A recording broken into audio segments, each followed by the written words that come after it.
TikTok time to rock. Good evening, good morning, good afternoon to everyone who's watching from all over the world. We've got the greatest lineup in the history of live streaming right now. All-star lineup of Christians and one closet Christian. Cameron. Hey, Cameron's the only one who isn't regularly accused of being a closeted something else, right? Like in IP, Yeah. they say he's a secret Catholic. Me, they say I'm secret atheist. AP, they say he's secret Christian. It's a weird thing where everyone just has this funny obsession with saying you're something different. Hey, what is Cameron this title? Cameron is just in the closet. What is this title? How one Quran verse refutes Islam? How are you not taking the advantage and turning this into how one Quran verse destroys Islam? Oh, yeah. You're supposed to. Yeah. I just went with his title, but yeah, Cameron. Well, I'm just pretending to educate you, but yeah, Cameron already knows this. The over the top. One Quran verse humiliates Muhammad and sends him packing back for Mecca. Something like that. For some reason, just people click on that stuff more. No, I went a little bit more reserved, but it's I think doing fairly well relative to like the other stuff that I've posted on Islam. So it worked nevertheless. I mean, maybe it could have got some more views if I would have been a little bit more bombastic. But Mr. it's doing okay. All right, guys. So we are everyone. We are here to go through Cameron's new video on an argument about Surah 5 verse 75. When were we live on your channel, IP? Was that like 2 days ago or something like that? Yeah, it was Monday. Yeah, I stream every Monday evening. Yeah. Yeah, and then so I was on Monday. Me and AP were live on IP's channel, and Cameron jumped in and started asking, "Hey, what do you guys think of Surah 5 verse 75?" And keep in mind, I have not watched your video yet. I clicked on it just to get a thumbnail, but I'm going to watch it here. But you asked our thoughts on Surah 5 verse 75, and you know, I said I'd just basically go with the standard interpretation. As far as making an argument out of it, I said maybe because the Quran thinks that saying they ate food is a refutation of the deity of Christ, or maybe because in that chapter, both earlier and later, there are some hints that the author of the Quran apparently thinks that Mary is part of the Trinity. Is any of that in the ballpark of where you actually go in your video? Yes. Actually, the response that you gave in the stream with IP was very close. The only thing is that I added in an interpretation of 575 that I've found in the literature that is not as well known. And that's what that was like sort of the main focus in the second half of the video. And I'm prepared to speak a little bit more on that tonight, just to kind of flesh it out a little bit. One thing I didn't do actually is I didn't like argue for a correct interpretation of the verse. I just laid out the different options, and then I was like, well, here's a problem with this option, here's a problem with this option. They ended up being the same problems for each one. But in this video with you guys, I've got several reasons. I'll tell you which interpretation I think is actually plausible, the most plausible. So we can talk about that at some point, but yeah. There are people who are bringing up the debate that me and AP just finished a little while ago. Finished.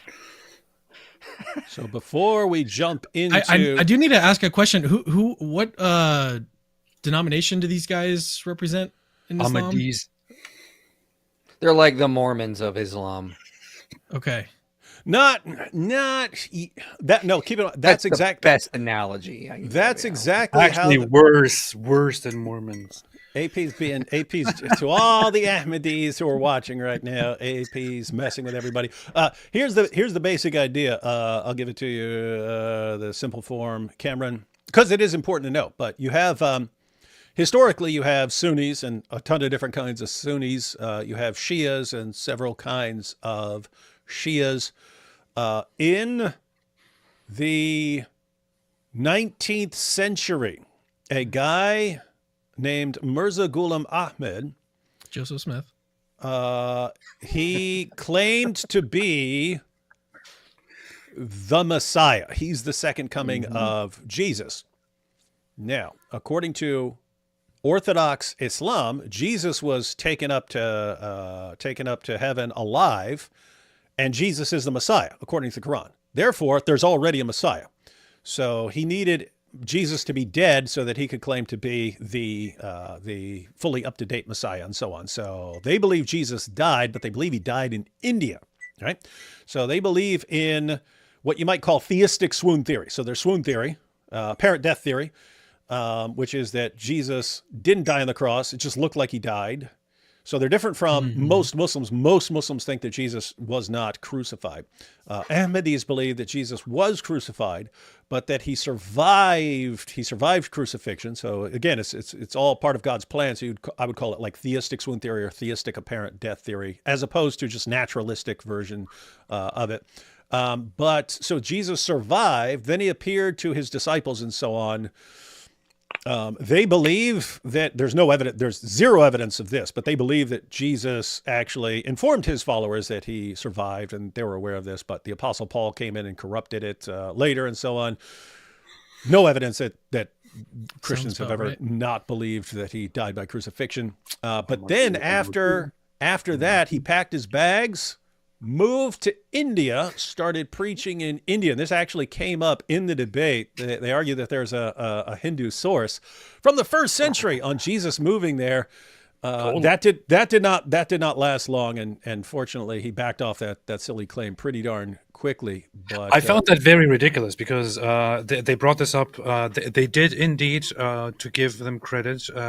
They only very briefly mentioned it at the end of one of their rebuttal sections, I believe, or was it in the opening? I'm not entirely sure.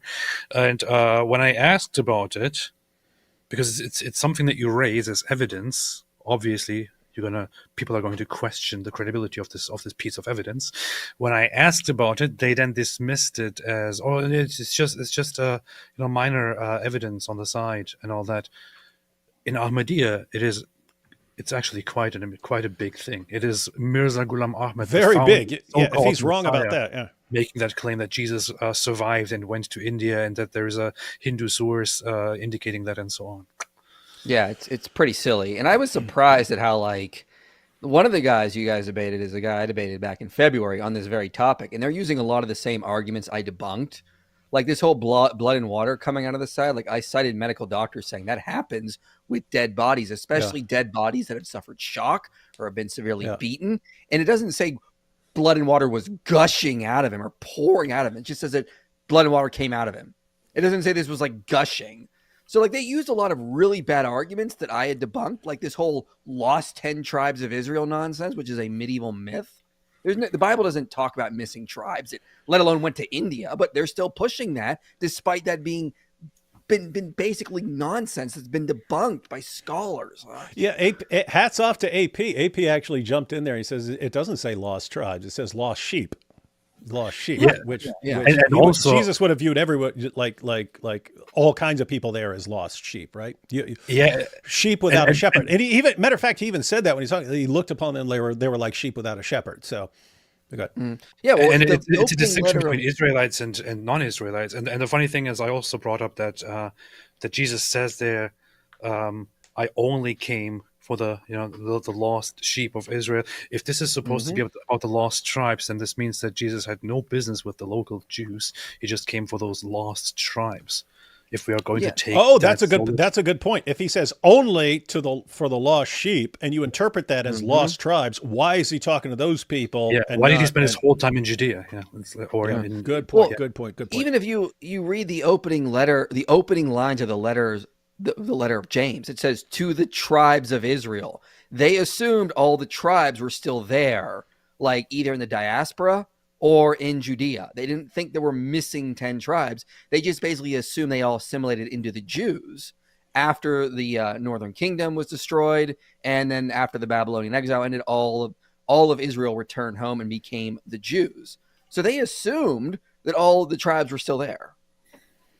And Yeah, what you brought up, Mike, about them using the same arguments that you already debunked, that is both a positive about Ahmadis and a negative. It's a positive in the sense that they're not trying to catch people off guard with weird arguments that they've never heard. Like the arguments that we used in our opening, they're the same arguments we would use anytime. We're not trying to catch anyone off guard. Any of the points you can find in videos and live streams we've made before.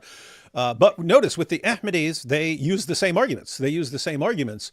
As opposed to, there are people, several Dawa guys, and their goal in going into a debate is to try and stump you by giving you an argument that you never heard of before, so that you're not prepared for it and you don't know what sources to bring up and stuff. So they deliberately try to catch people off guard. And to me, that always seems like a sign of weakness. Now, keep in mind, if you're debating someone, you might have a new argument that people haven't heard before. So that might be a thing, but lots of the Dawa, they'll deliberately pick a stupid, like insanely stupid argument, but it's so obscure that no one's going to be ready for it. And it's something that afterwards, once you actually look up the passage or something like that, you see like, oh my goodness, this is the dumbest thing ever.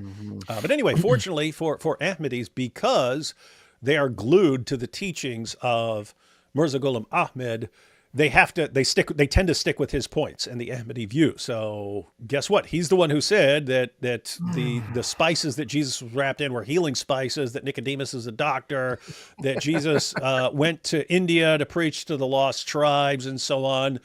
He's also the one who thinks that there's a reference in the Hindu sources and that they found the tomb of Jesus. And so, by a little side note, he identified multiple different tombs of Jesus over the years. So anyway, it's interesting. Let's pick him up and see what's there.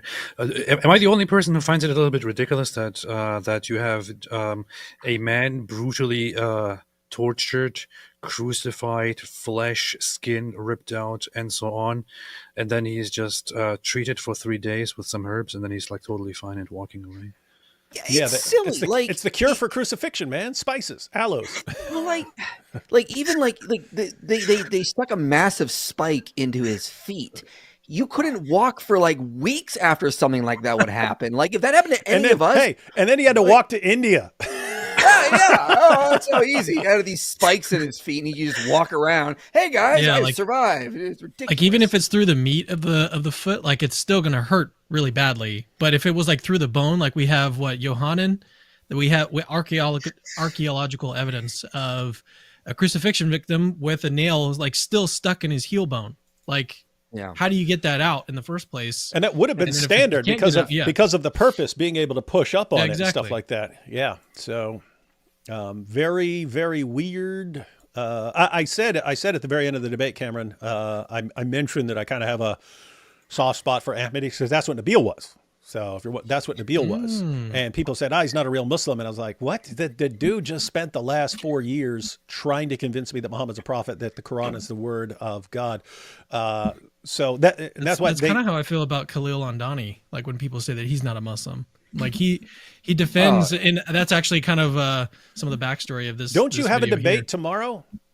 Yeah, Sam Shamoon and Khalil. Yeah, on the Islamic dilemma. Yeah. Yeah, so he's going to be his view of the Injil. That should be lots of topics have been done to death, and there's not a lot of new stuff and so on.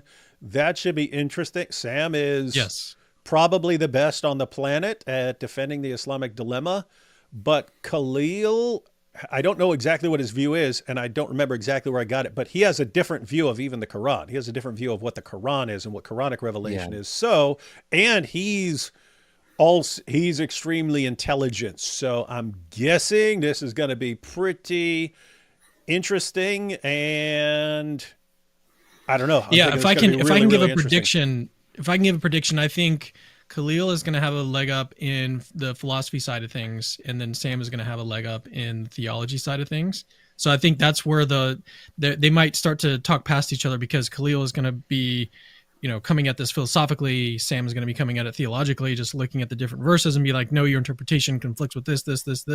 And then, Khalil is going to be talking about coherence. And so That's kind of my prediction. I think it's going to be a good conversation. I'm just I'm hoping that it doesn't get too heated or anything. Yeah, most Muslims consider Khalil like heretical, which I find unfortunate because I think his view is 1,000 times more rational than you get with these Salafis. Like I find it kind of interesting. It's like you have this really intelligent guy, and they just dismiss him, kick him out. Even he gives a far superior view to what you get with like the Salafis. Yeah, I mean, and that's actually what this video that we're about to watch is sort of based on. So some of my interactions with Khalil on X basically resulted in this video because his there are limits to Khalil. You know, as awesome as he is, there are limits. So, and I think we're going to see that in this. Yeah. So I also feel bad for the fact that he is not a real Muslim. Yeah. Yeah. So, guys, if anyone anyone is watching and doesn't know what we're talking about, there are different different sects of Islam. We're joking when we say when we make fun of this group or that group. You have the mainstream Salafis. These tend to people who are kind of like them, but they tend to be very aggressive in dawah and trying to convert the world and so on. You have more philosophical types. Khalil is an Ismaili Shia. They tend to be more philosophical, like their entire group. They're also, interestingly, the sect of Islam that pretty commonly believe that Jesus did die by crucifixion. So. So anyway, I have to say, like, there are certain things that I heard Khalil mention. I would be, come on, man, come on. You seriously think Muhammad was defending Islamic Neoplatonism? Are you joking? But then I'll hear him and I'll start seeing his interpretation of some passages like, well, that would kind of fit that passage right there. So anyway, I don't know. It's a weird situation, man. But guy's definitely smart. I'm really interested to see what you think about this video then, because this third interpretation that I spend half the video on was, he was a sort of springboard for it. So I'm curious to see if you think that his interpretation of this verse is at all plausible. Yeah, so we will check. Any final thoughts on the debate before we jump into the video? Let me just clarify on Ahmadis. Just so you know, because they're viewed along the same lines as Mormons, I don't think they're nearly as heretical. Yeah, I defend them in the sense that, because the main objection that Muslims use is they believe in someone after Muhammad, therefore they're not Muslims. When all Muslims are supposed to believe in the second coming of Jesus. So they have a weird view about the second coming of Jesus, and that they believe that it already happened. That said, I mean, they believe in the 5 pillars. They believe in the 6 articles of faith. They believe in, but their interpretations of things are filtered through the eyes of Mirza Ghulam Ahmed. And there is a parallel with Mormonism in that they have successors as well, who they have to be in line with their successors. And so they're definitely off. I have a problem with saying they're not Muslims, just because, and I made a video about this once when the accusation was against Nabil, saying he was never a Muslim because he was an Ahmadi. I kind of went through various things Muhammad said about how you are what constitutes a Muslim, and they tend to fit all of these things unless you start getting very strict that you can't deviate from any correct interpretation. But my conclusion is that, well, if you're going to be that strict, almost every Muslim I know of deviates from certain things that Muhammad said in the Hadith and so on. So kind of rough. So Jesus was a Muslim, but the Ahmadis are not Muslim? Good point. I mean, like, really, when you get into the Muslims, I mean, like, it's they splinter so much. I mean, the Sunnis say the Ahmadis are heretics, the Ibadis are heretics, the Shia are heretics. I mean, it's like Rashid said one time, eventually you just get to the guy in his mosque. He's the only real Muslim in his mosque, and he's the only real Muslim. To be fair, though, there are a lot of Christians who think that a lot of other denominations. That's true. If you are not, if you do not Christians. subscribe to the Baptist Convention of 1872, not 1873, then there's a lot more progression in Christianity towards unity I've seen, especially as of late, though, which that'll break down. Sadly. Wow. So long story short, Ahmadis are not real Muslims. That's the conclusion here. And that Mormons are, they're not even as bad as that, or even Mormons. The Mormons are not even as bad as they are. That's the conclusion here. And yeah, we get it. Lots of sects in Islam. AP says, I didn't listen. I didn't listen to the whole debate, but there were kind of 2 points that stood out to me. One of them was the bit about Jonah. I heard them talking about Jonah for a little while, so I had to rewind and go listen to the part where they actually explained what their point was.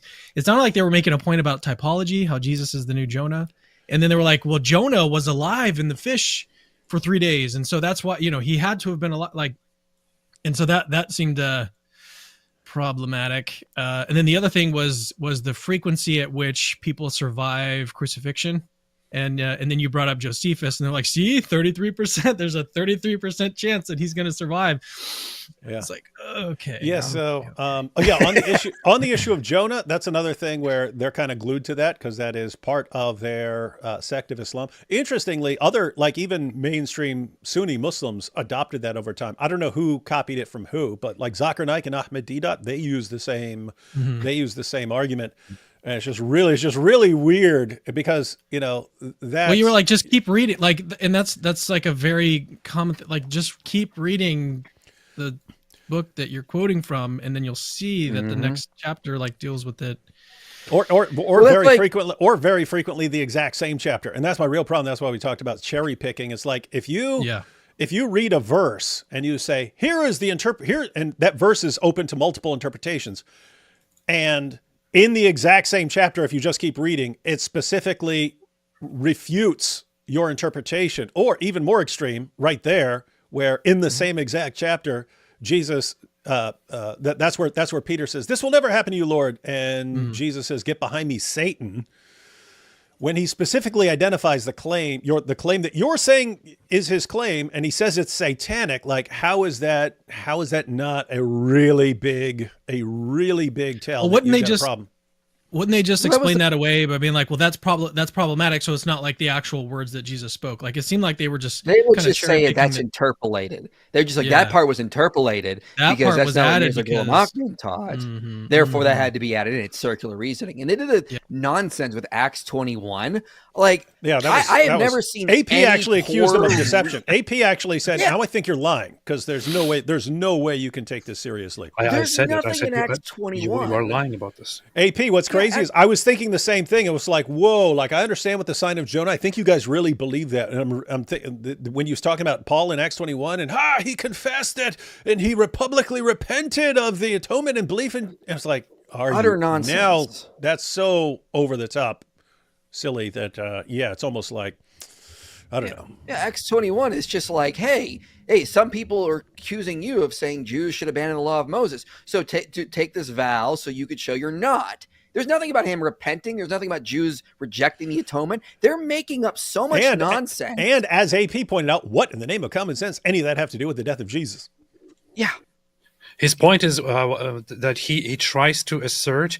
This is the thing. I called that out later on during the Q&A, and he acted like I was making a false accusation. But he went into that whole direction because of the idea that it was Paul himself who introduced the idea of Jesus, dying and then dying by crucifixion and then being resurrected again, and so that's what he was talking about. That's why we got into that whole topic, and then he started going into the direction of why the resurrection and why the death happened and the atonement and this and that, and then we started talking about how he started claiming that Acts 21 is about the atonement, but originally we only went into that direction because he was claiming that it was Paul himself to whom it was revealed that Jesus died and was resurrected and all that, which is not what happened. Well, is there an Ahmadi edition of the Bible that we don't know about, and that's why they're like reading like things into chapters that just aren't there?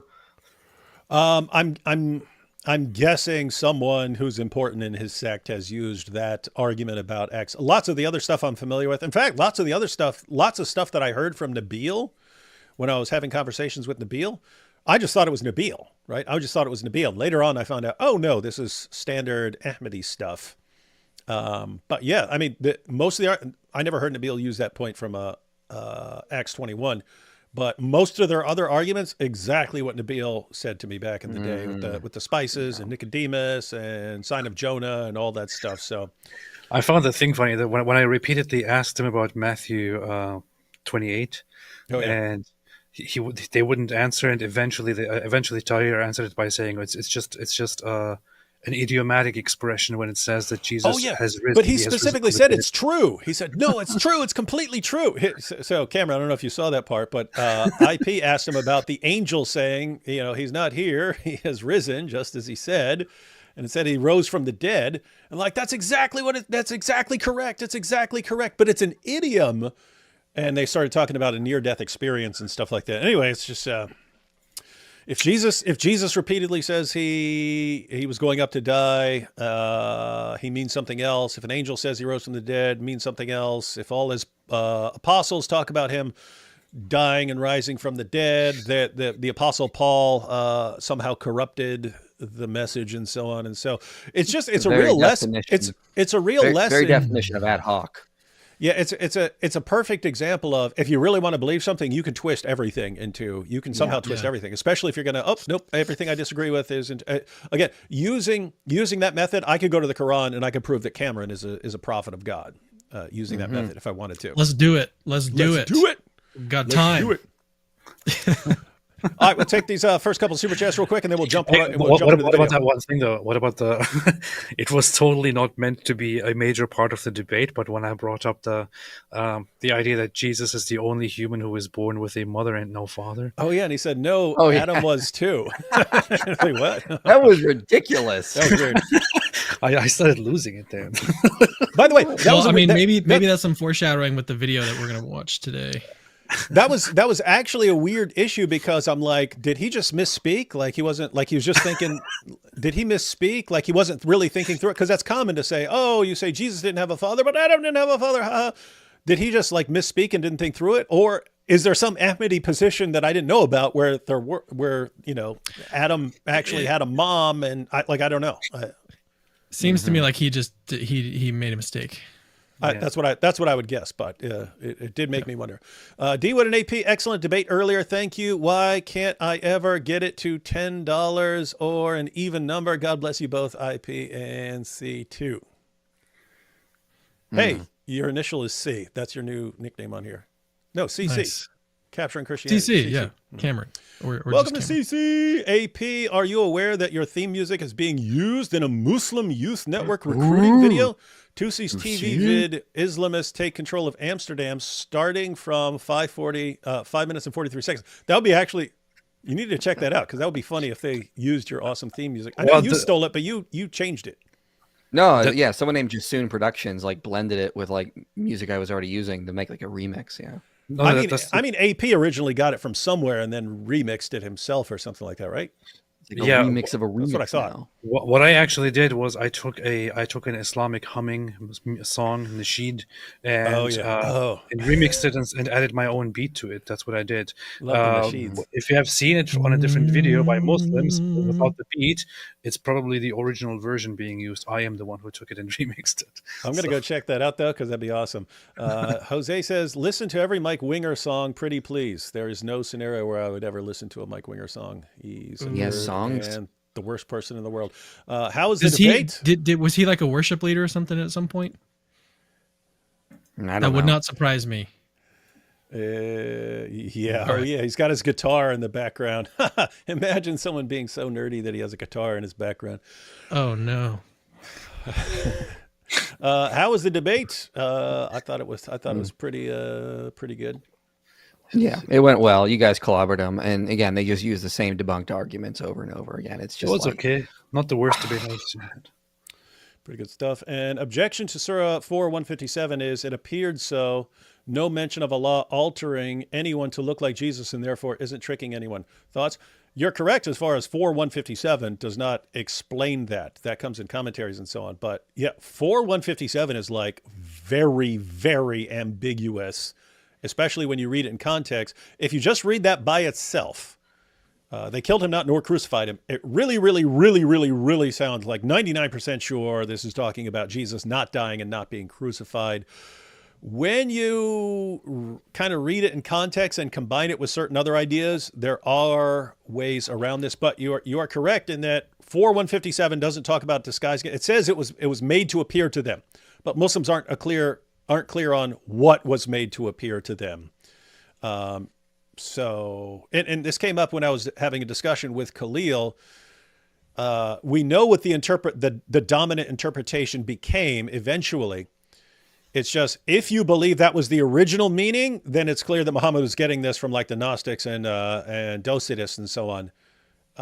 So as a Muslim, you should probably favor the idea that an interpretation that was influenced by Gnostics and Docetists became standard later, but not what the Quran actually meant, because you can't have Muhammad copying those sources and so on.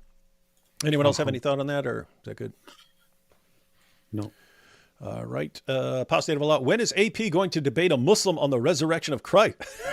That would be funny.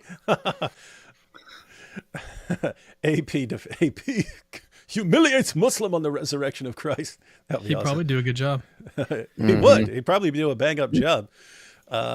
When are we having a Christian coming out party for AP? That's a good question. Good question. Alhamdulillah.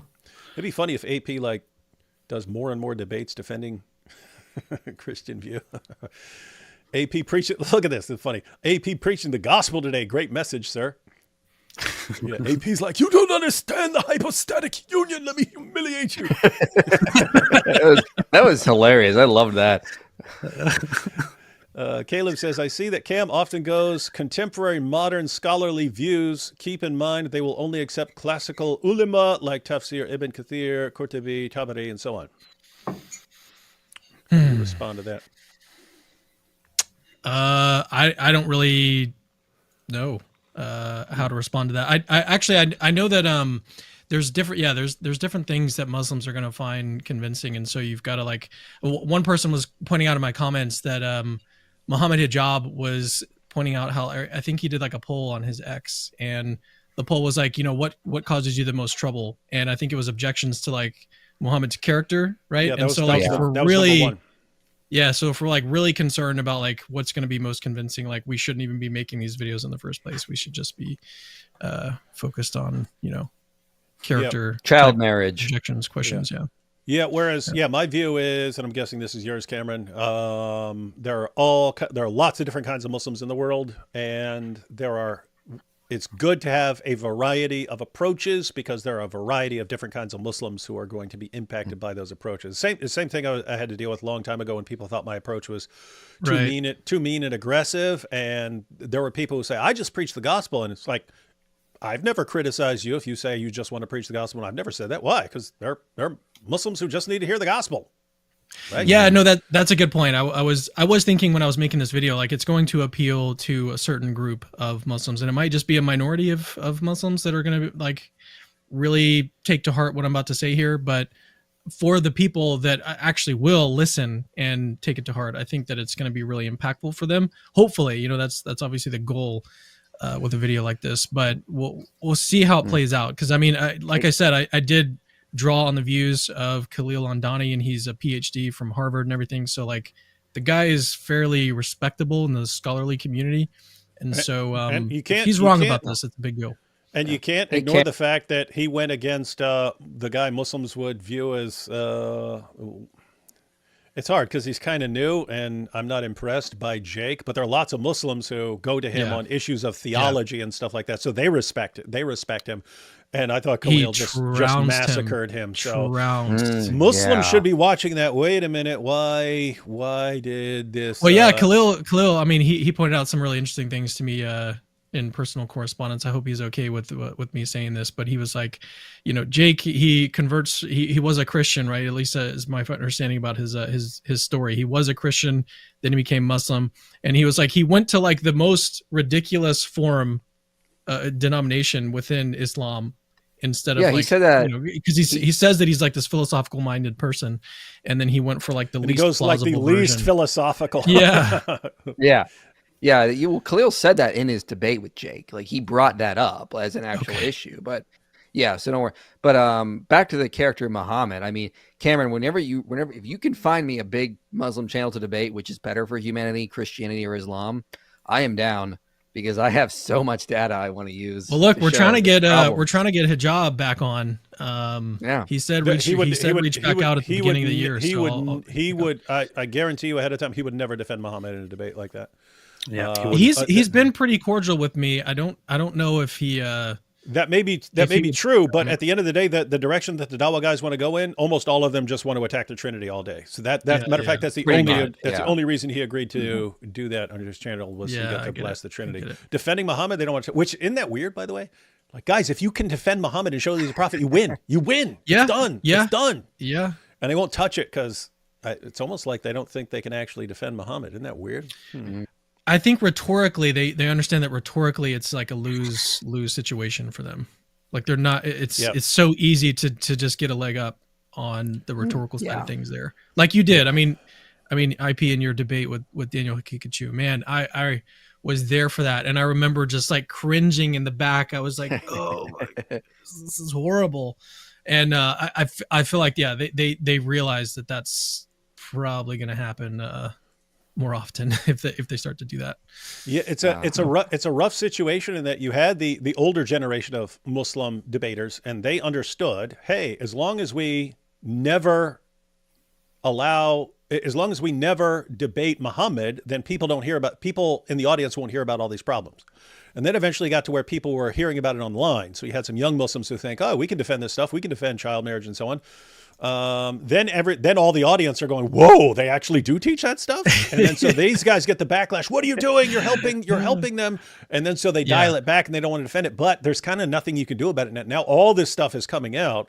And so at some point they're going to have to, some guys are going to have to rise up to who can defend this stuff, but it's not going to be pretty. There's no winning situation for them. If they ignore it, it looks like they're ignoring it. And if they address it, then they have to admit things and it's just bad.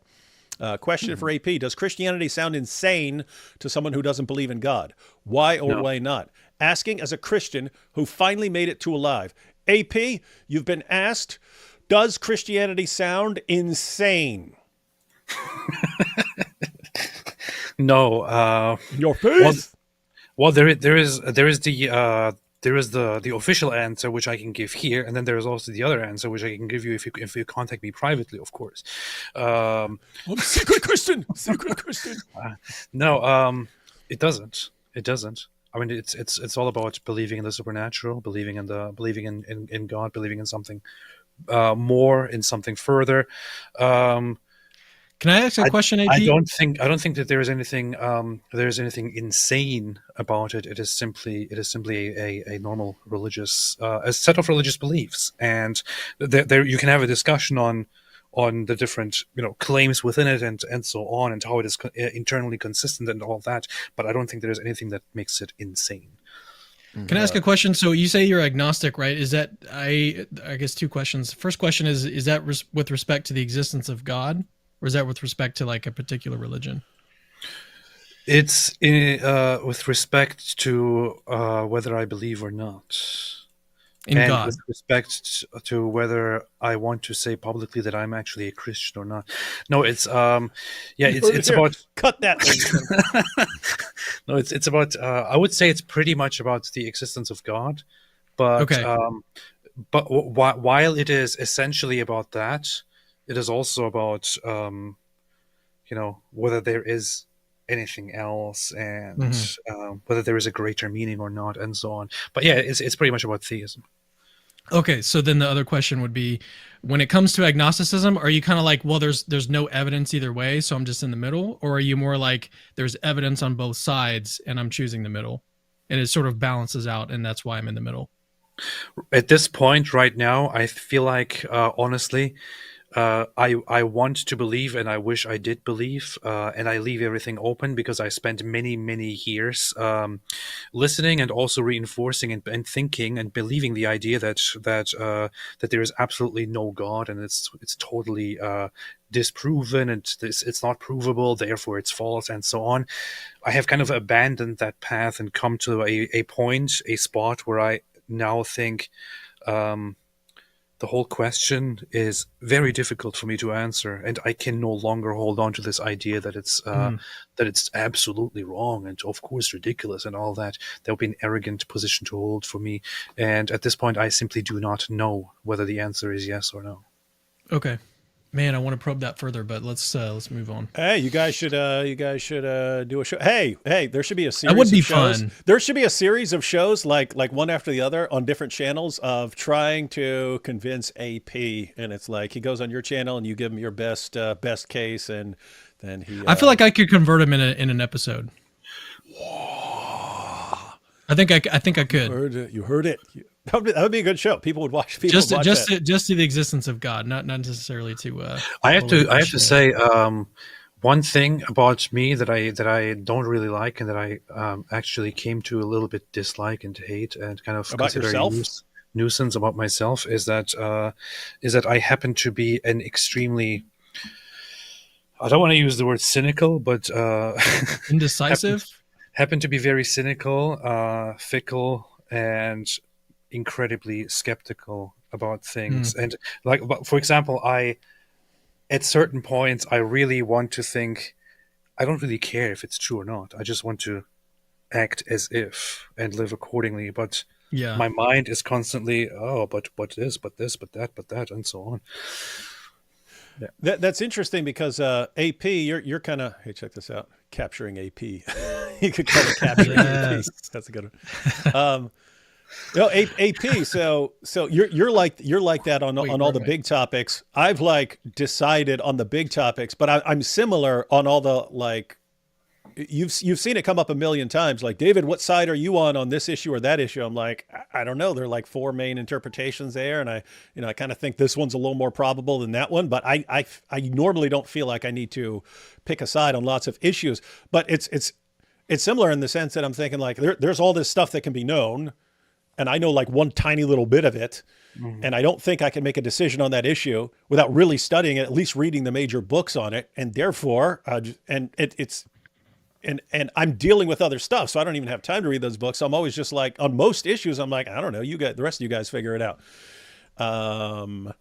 There is that similarity in the sense that like, I'm like, I don't know, and I don't want to actually like choose a side on certain issues because, well, if I haven't studied it thoroughly, then there's probably a good chance that I'll be wrong. Whereas if I don't, then, well, I haven't made a. You know what the funny thing is? I have been doing this whole thing. Like I don't publicly say anything about it. I don't talk about it. I don't comment on it very much. But I have been like for the last half year or so, have been intensively studying the Bible and looking into different texts, different teachings by both Christian scholars and commentators and Jewish ones and so on. And I spent so many of my days nowadays just sitting there and studying one perspective from within Judaism, and then from within Christianity, conflicting ideas and conflicting claims, and then I am there thinking, okay, well, these guys are right about this, but those guys are right about that, and they're wrong about this one, and then I dive deeper into a topic that is purely about Christianity, and then I look into different Christian perspectives and debate with myself whether this one is correct or that one is correct, and how they contradict each other, and so on. And I've been spending so much time on this kind of stuff, and sometimes I wish I could just put all of that away and just adopt a point of view and adopt a belief and just go with it and be fine with it. The funny thing is that the urge in my head to just always ask another question and not be satisfied with it is what causes me to go into all of these different questions again and again, and at this point it's just very very difficult for me to commit to something, to find something. So I wish I could just reverse the entire process of losing faith sometimes. Well, you at least got to commit to the existence of God, then you can figure out which religion is true later. He's got a point. By the way, AP, when you're sitting there talking, there's a discussion in philosophy about it usually comes up in discussions about Pascal's wager and so on, in that is doxastic, it's called doxastic voluntarism, meaning you can decide what to believe, right? Like I can just say, you know what, I really like this, and therefore I'm deciding to believe. Apparently there are people who can do that, and you're saying, well, I'd really like to believe or want to believe or think it's good to believe and probably psychologically healthy to believe. I'm just not convinced by this. And yeah, you can still commit though. You can still like attend church and do whatever else. And that's the thing. That's what my position right now is that I know that there are other people, of course, who probably are atheists and who live their lives as they wish, and for them it works quite well. For me, in all honesty, I think living as an atheist and exploring life that way, or just non-religiously, I think has not been a very fulfilling and peaceful endeavor. Yeah, so I would prefer actually alive. sticking to a worldview or sticking to something like Christianity, for example, that I think makes for a much better life. That's true. AP, are you ready to say the Lord's Prayer? But in all honesty, I'm a little bit afraid of my own mind sometimes. That's why. Yeah, lots Because I don't want to jump into something and then a few months later feel like, what am I doing here? You know? And that could be a partial result of thinking you're right about Islam, then leaving Islam, then becoming an atheist, a rabid, donkey-brained atheist, and then not being sure about that and stuff. And it's like, I don't want to keep like, yeah. By the way, because that's a similar reaction in that along the way, I did adopt specific positions on lots of things. And then like 2 years later, I'd change my mind and I'd adopt a different view and stuff like that. And eventually I was like, okay, I'm not just changing my mind and stuff like that until I really, really, really study this. But there's no scenario where I'm really, really, really going to study this. So I'm not setting a position in stone in my mind on certain I never issues. thought of studying it, but I get what you mean. Pretty much agree with you. All right, we'll take a couple more. We got a bunch more super chats, but we'll go ahead and jump into this video. Why are you grinning, you sicko? Caleb says, why do some da'is act like Ibn Taymiyyah is fully infallible? They almost treat him like he is a prophet, the way they obsess over him. Yeah, Caleb, that's in every area. That there are all these decisions that were made by later Muslims, and they'll treat them as like set in stone. So, I mean, a good example is the Quran. Like the Caliph Uthman burns all these other Qurans and issues an authoritative version. Muslims take that version as like indisputably the only one. Who is he? On what planet does he have that authority to decide, hey, we're getting rid of a bunch of Qurans and I'm sticking to this one? And then later, another Muslim declares that there are seven different authorized Qira'at, right? Different versions of the Quran, and the others aren't. This guy just picked them. I mean, he picked them, right? Then later they expand that to 10 so as not to confuse Muslims in thinking that this is referring to the 7 ahruf. So they just expand it. Hey, 7 will be confusing. Let's make it 10. And they keep doing this over time. And you get down to Muslims who are like, yes, this is the way it is. And it's like, what you believe right now was decided by like hundreds of specific individual Muslims. And before that, there's all this disagreement. They're even fighting wars over stuff. And eventually, Muslim just decides, hey, this, and he becomes the dominant guy or something like that. You guys just roll with it. It's a very, very man-centered religion, I would say. Mm-hmm. That's what they do. I appreciate you guys. I really hope more Muslims come to faith in Jesus. It's such a waste for so many Muslims to believe lies and not love Jesus and the truth. And that is something all 4 of us can agree with completely here. Amen. You Western guys are jealous that JC came to my country. Yeah, he's from India. Yeah. D-Wood and AP, love tuning in. IP, your content is very insightful. I enjoy apologetics, and I love learning about other perspectives defending our faith. Yep, good stuff. Yeah, nothing nice about capturing Christianity, though. That was kind of not a word. Obviously. Apparently, no one likes CC. CC. Ever thought of making sketches about Muhammad coming up with his revelations, such as breastfeeding adults, satanic verses, dinner conduct, hijab, and more? Already done some of that, but yeah. Hey, you should check out Islamicize Me. Urinating Broom says, deep dive. Got to do the deep dive. Mike Winger has a good song out. It's by Goat Hub. Goat Hub made a song that Mike Winger actually shared. That was funny. Wait, do you actually not like Mike Winger? No one likes Mike Winger, man. People who say they do are pretending. Why do you all keep having Capturing Christianity on? This is what I wanted to get to before we jump into the video. There's more, but I wanted to get to at least this one. Why do you all keep having Capturing Christianity on? His whole channel is about trying to refute the Trinity. He's an openly a Unitarian heretic. You see? You want to explain yourself? You want to explain yourself? Is this true, CC? He must be referring to, I've had on Joshua Sijiwati and Bo Branson to defend monarchical Trinitarianism, which is that's IP's view, isn't it? That's your view, isn't it? IP? Monarchical? Yeah. Yeah. And some people think that it's like Unitarian. It's not. You're using too many words, CC. So is it true or not? Admit it. So we've got 2 Unitarians here, 2 Unitarian heretics on this show. Yeah. There was a Unitarian who said I was a Unitarian because I'm a monarchical Trinitarian. I'm like, no, I'm not. Wow. He's like, they just make things up because monarchical Trinitarianism is really, really nice. It's really, really nice. This is wild stuff because AP is the most orthodox guy on this channel right now. Yeah. Weird. Muslims don't accept parables that aren't clear, but whatever is clear is an idiom. They have absolutely no practice understanding on concept. This is actually a very important point and should probably spell it out in debates. The general rule is you don't sacrifice the clear for the sake of the unclear, right? You go to the clearest verses and let them guide your interpretation of ambiguous verses. What Muslims do with the Bible and what Ahmadis do,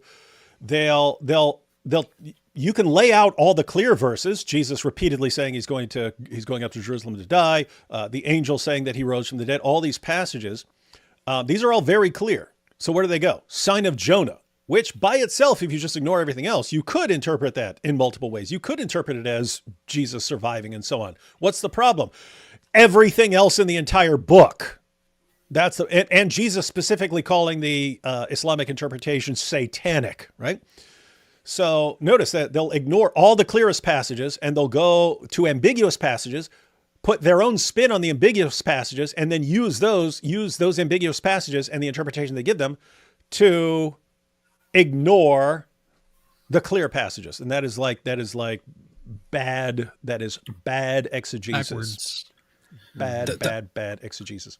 That was so funny to me that they accused us of cherry picking and ignoring certain aspects, and then they keep ignoring the most evident, the most clear references, which we consistently mentioned from the very beginning to the very end. I want to jump in the video. I'm just liking some of these upcoming comments real quick. We're almost through them. Let's zoom through. AP is afraid to accept God exists because he knows that monotheism entails Islam. Good point. There's, of course, no monotheism without Islam. Right. Superb point, and that probably is the actual reason. Why is Sam Shamoon so mad at IP? Seems like pot stirring, especially with all the outside attacks from Islam. Thank you all. I literally just said, guys, more. I don't even know what they're talking about. I don't know what. Was he mad at me for now? Yeah, I don't know. But yeah, guys, there's always going to be people mad at everyone else, and that's going to be amplified, sadly. Well, last I heard is he did a stream on me. He was convinced that I was Catholic. Convinced. He was celebrating it, and I was like, I never said I was. So okay. Okay, so Sam is apparently mad at IP for not being honest about his Catholicism. Imam listed many scholars, including George Bernard Shaw, who praised Muhammad as a great moral reformer and prophet. I'm confused. There's no confusion here, dude. There came a time when people in the West became self-loathing and, look at the age of colonialism, and they started praising all things that are not Western. They started praising Buddha and Muhammad and all these things very frequently without knowing about them.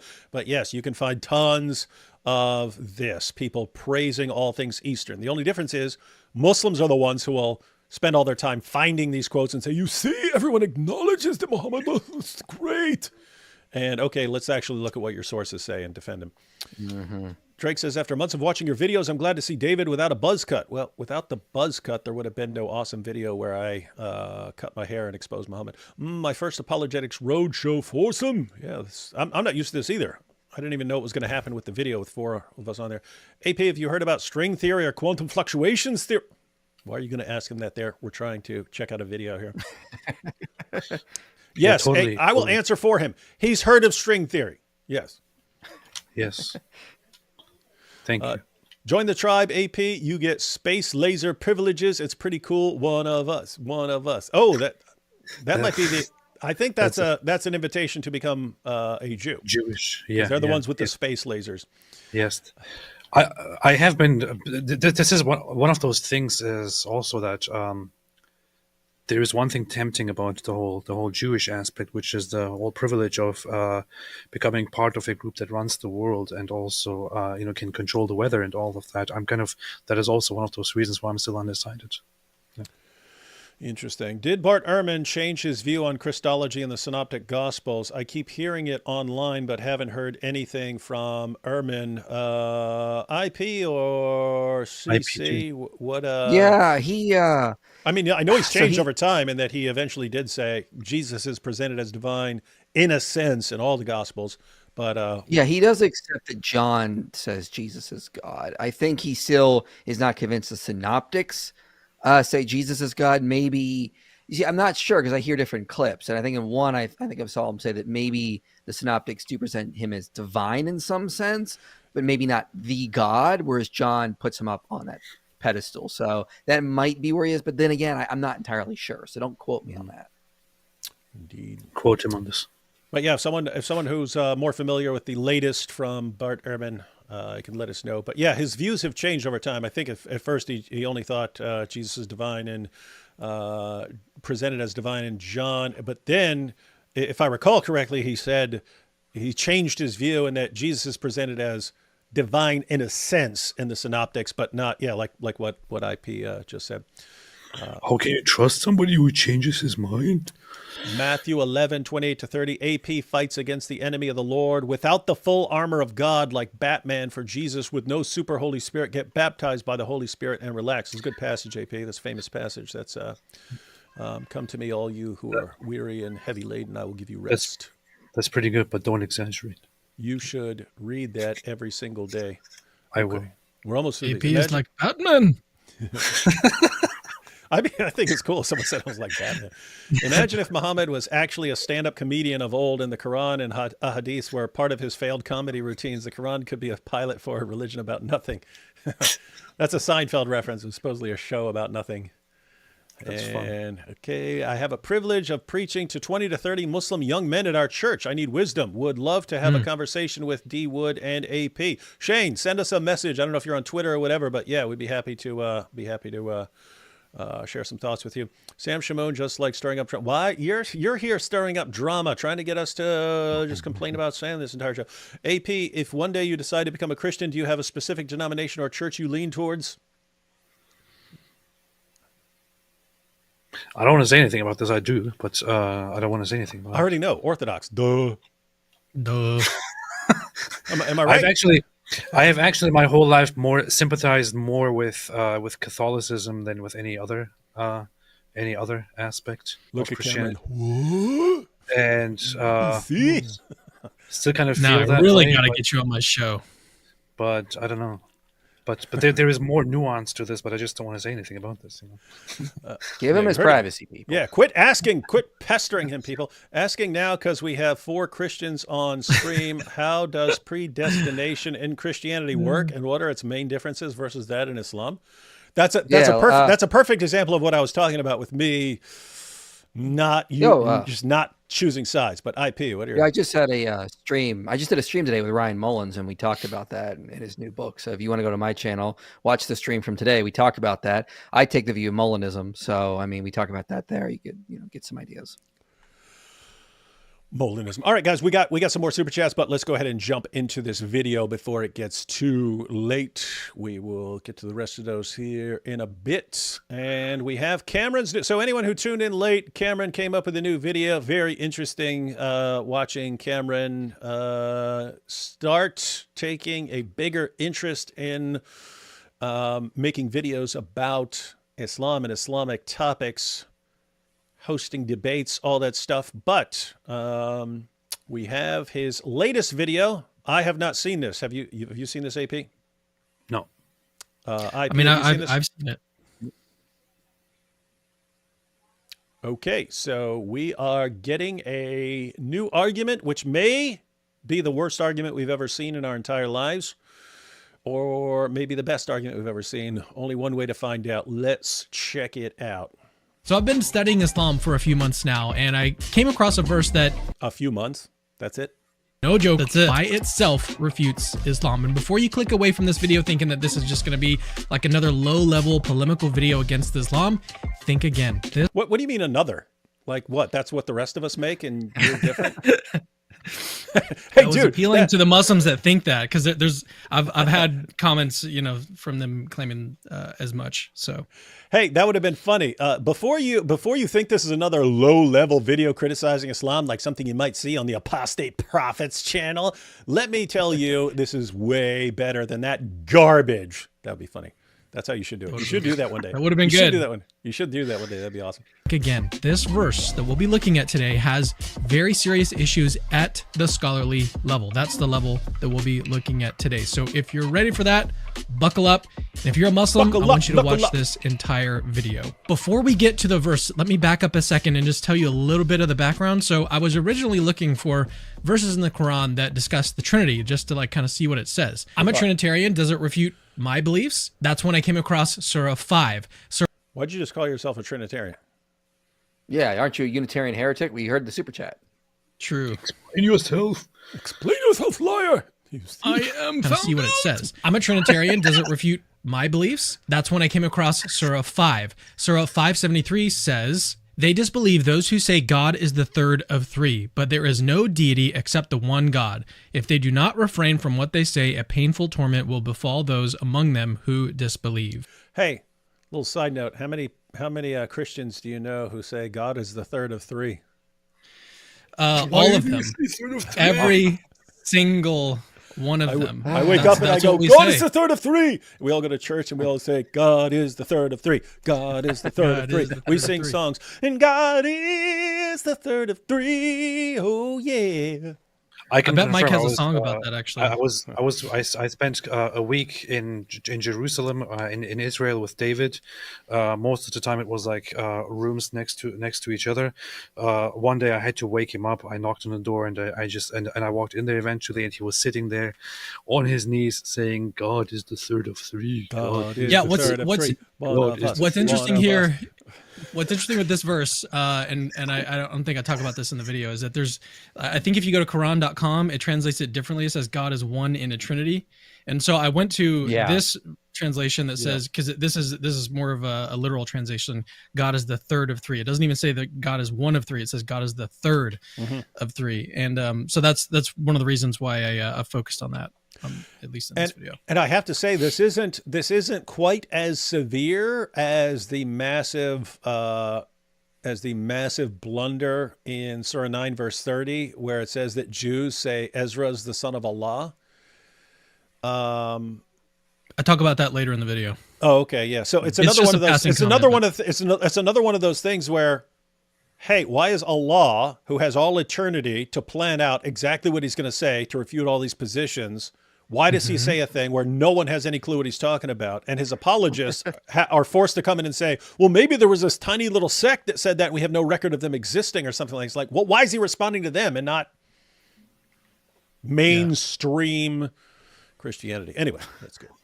So right off the bat, this verse seems to get the Trinity like wrong. Like it seems to be critiquing something like tritheism. So basically like polytheism. Partialism. It's not actually attacking the Trinity. Look back at the verse here. It says that the disbelievers say Allah is the third of three. Third of three what? The next sentence tells us there is no God except one God. So then the verse is saying that Allah is not the third of three gods, which is a rejection of tritheism. Okay, so this verse isn't actually attacking the Trinity, it's attacking a straw man. Okay, but I want to be as charitable as possible. Let's just give this verse the benefit of the doubt. Little side note on that. When I talk about the Quran attempting to respond to the Trinity, I get messages from actual, like, there are scholars who explore the origins of where this stuff is coming from, and they say it goes back to the Syriac this and that, and they say the sources that Islam is actually drawing on were responding to tritheism, and Muhammad didn't understand the difference and thought that people are tritheists. So there's the idea that all these things are based on earlier sources and so on, and that Muhammad's hearing them and he's having them put down. and claiming them as revelations. Whereas for me, I'm just like, well, I can understand why Muhammad would come to that conclusion. It makes sense to think that Muhammad is going around and he hears Christians talking about the Father, and they hear Christians talking about the Son, and they hear Christians talking about Mary, the Mother, and then Christians talking about the Trinity, and thinking, oh, that's what the Trinity is. It's Father, Mother, and Son. I understand Muhammad making that huge mistake. I don't understand God making that mistake, and so it's pretty weird. But let me back up for context, by the way, is literally in Arabic the verse says Allah is the third of three, but is also understood as one of three. So there are three gods, and Allah is one of them, which is a straw man. You're a straw man. Yeah.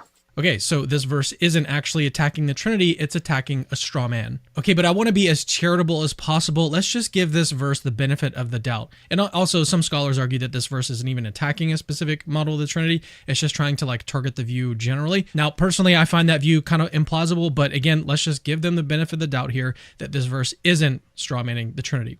Good. Let's go ahead and keep reading. Verse 74, will they not repent to God and ask his forgiveness? God is forgiving and merciful. And then we get to verse 75, which is what this video is about. The Messiah, son of Mary, was only a messenger, before whom other messengers had passed away, and his mother was a woman of truth. They both used to eat food. Note how we make clear the revelations to them, then note how diluted they are. The part of verse 75 that's so problematic, to the point that I'm convinced it actually refutes Islam, is the part where it says they both ate food. The next line makes it clear that this is intended as some kind of like argument against a particular view held among Christians during the time of Muhammad. That's what the rest of this video will be focused on. I'm going to give 3 possible interpretations of this verse, then go through and show how each possibility has damning consequences for Islam. And again, I'll be appealing to contemporary scholarship to make my case.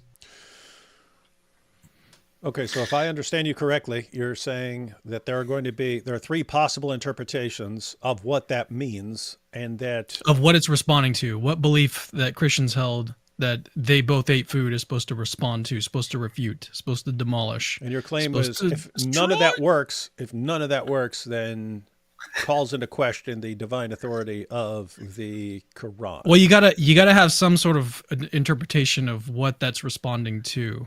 Because it like the next line makes it pretty clear that it's talking about, it's sort of giving an argument there against some view. And what is that view? That's what the video is about. I find the whole the slight subtlety of presenting it, that it's giving some kind of argument. I'm trying to be nice.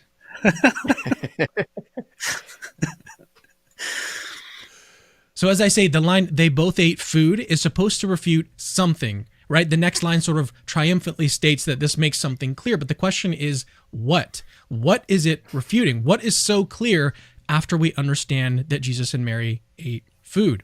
As I say, there are really only 3 options that exist in the literature. Before we get to the options, we should note that this... Wait, you've been examining Islam for, you said, like 5 seconds, and you're already like, and I will tell you about all the literature. Well, the literature on this verse, not too deep. Food. As I say, there are really only 3 options that exist in the literature. Before we get to the options, we should note that this verse kind of puts Jesus and Mary side by side, almost as if they're like equally involved in the same theological issue. So the verse basically wants to point out something it thinks that both of them, Jesus and Mary, have in common. And the fact that the same argument is used against both Jesus and Mary, they both ate food, implies an equation between the two, which is kind of strange to begin with in the first place. But in any case, if the Quran is critiquing Christian beliefs, it seems to be saying that whatever theological error applies to Jesus also applies to Mary. So let's take a look at the interpretive options before us. I'll also quickly note that I won't really be arguing which interpretation is correct, because they all face extremely serious problems. All right, option 1, Jesus and Mary are both members of the Trinity. That's option 1. Option 2. Did you pause it? I did pause it. I was trying to remember which, because I mean, I took logic over. I mean, I took multiple logic classes, but it was over 20 years ago. But I forget what this I would have to look it up. I forget what this logical form is, because there's one that's it's basically it goes A or B. Disjunction.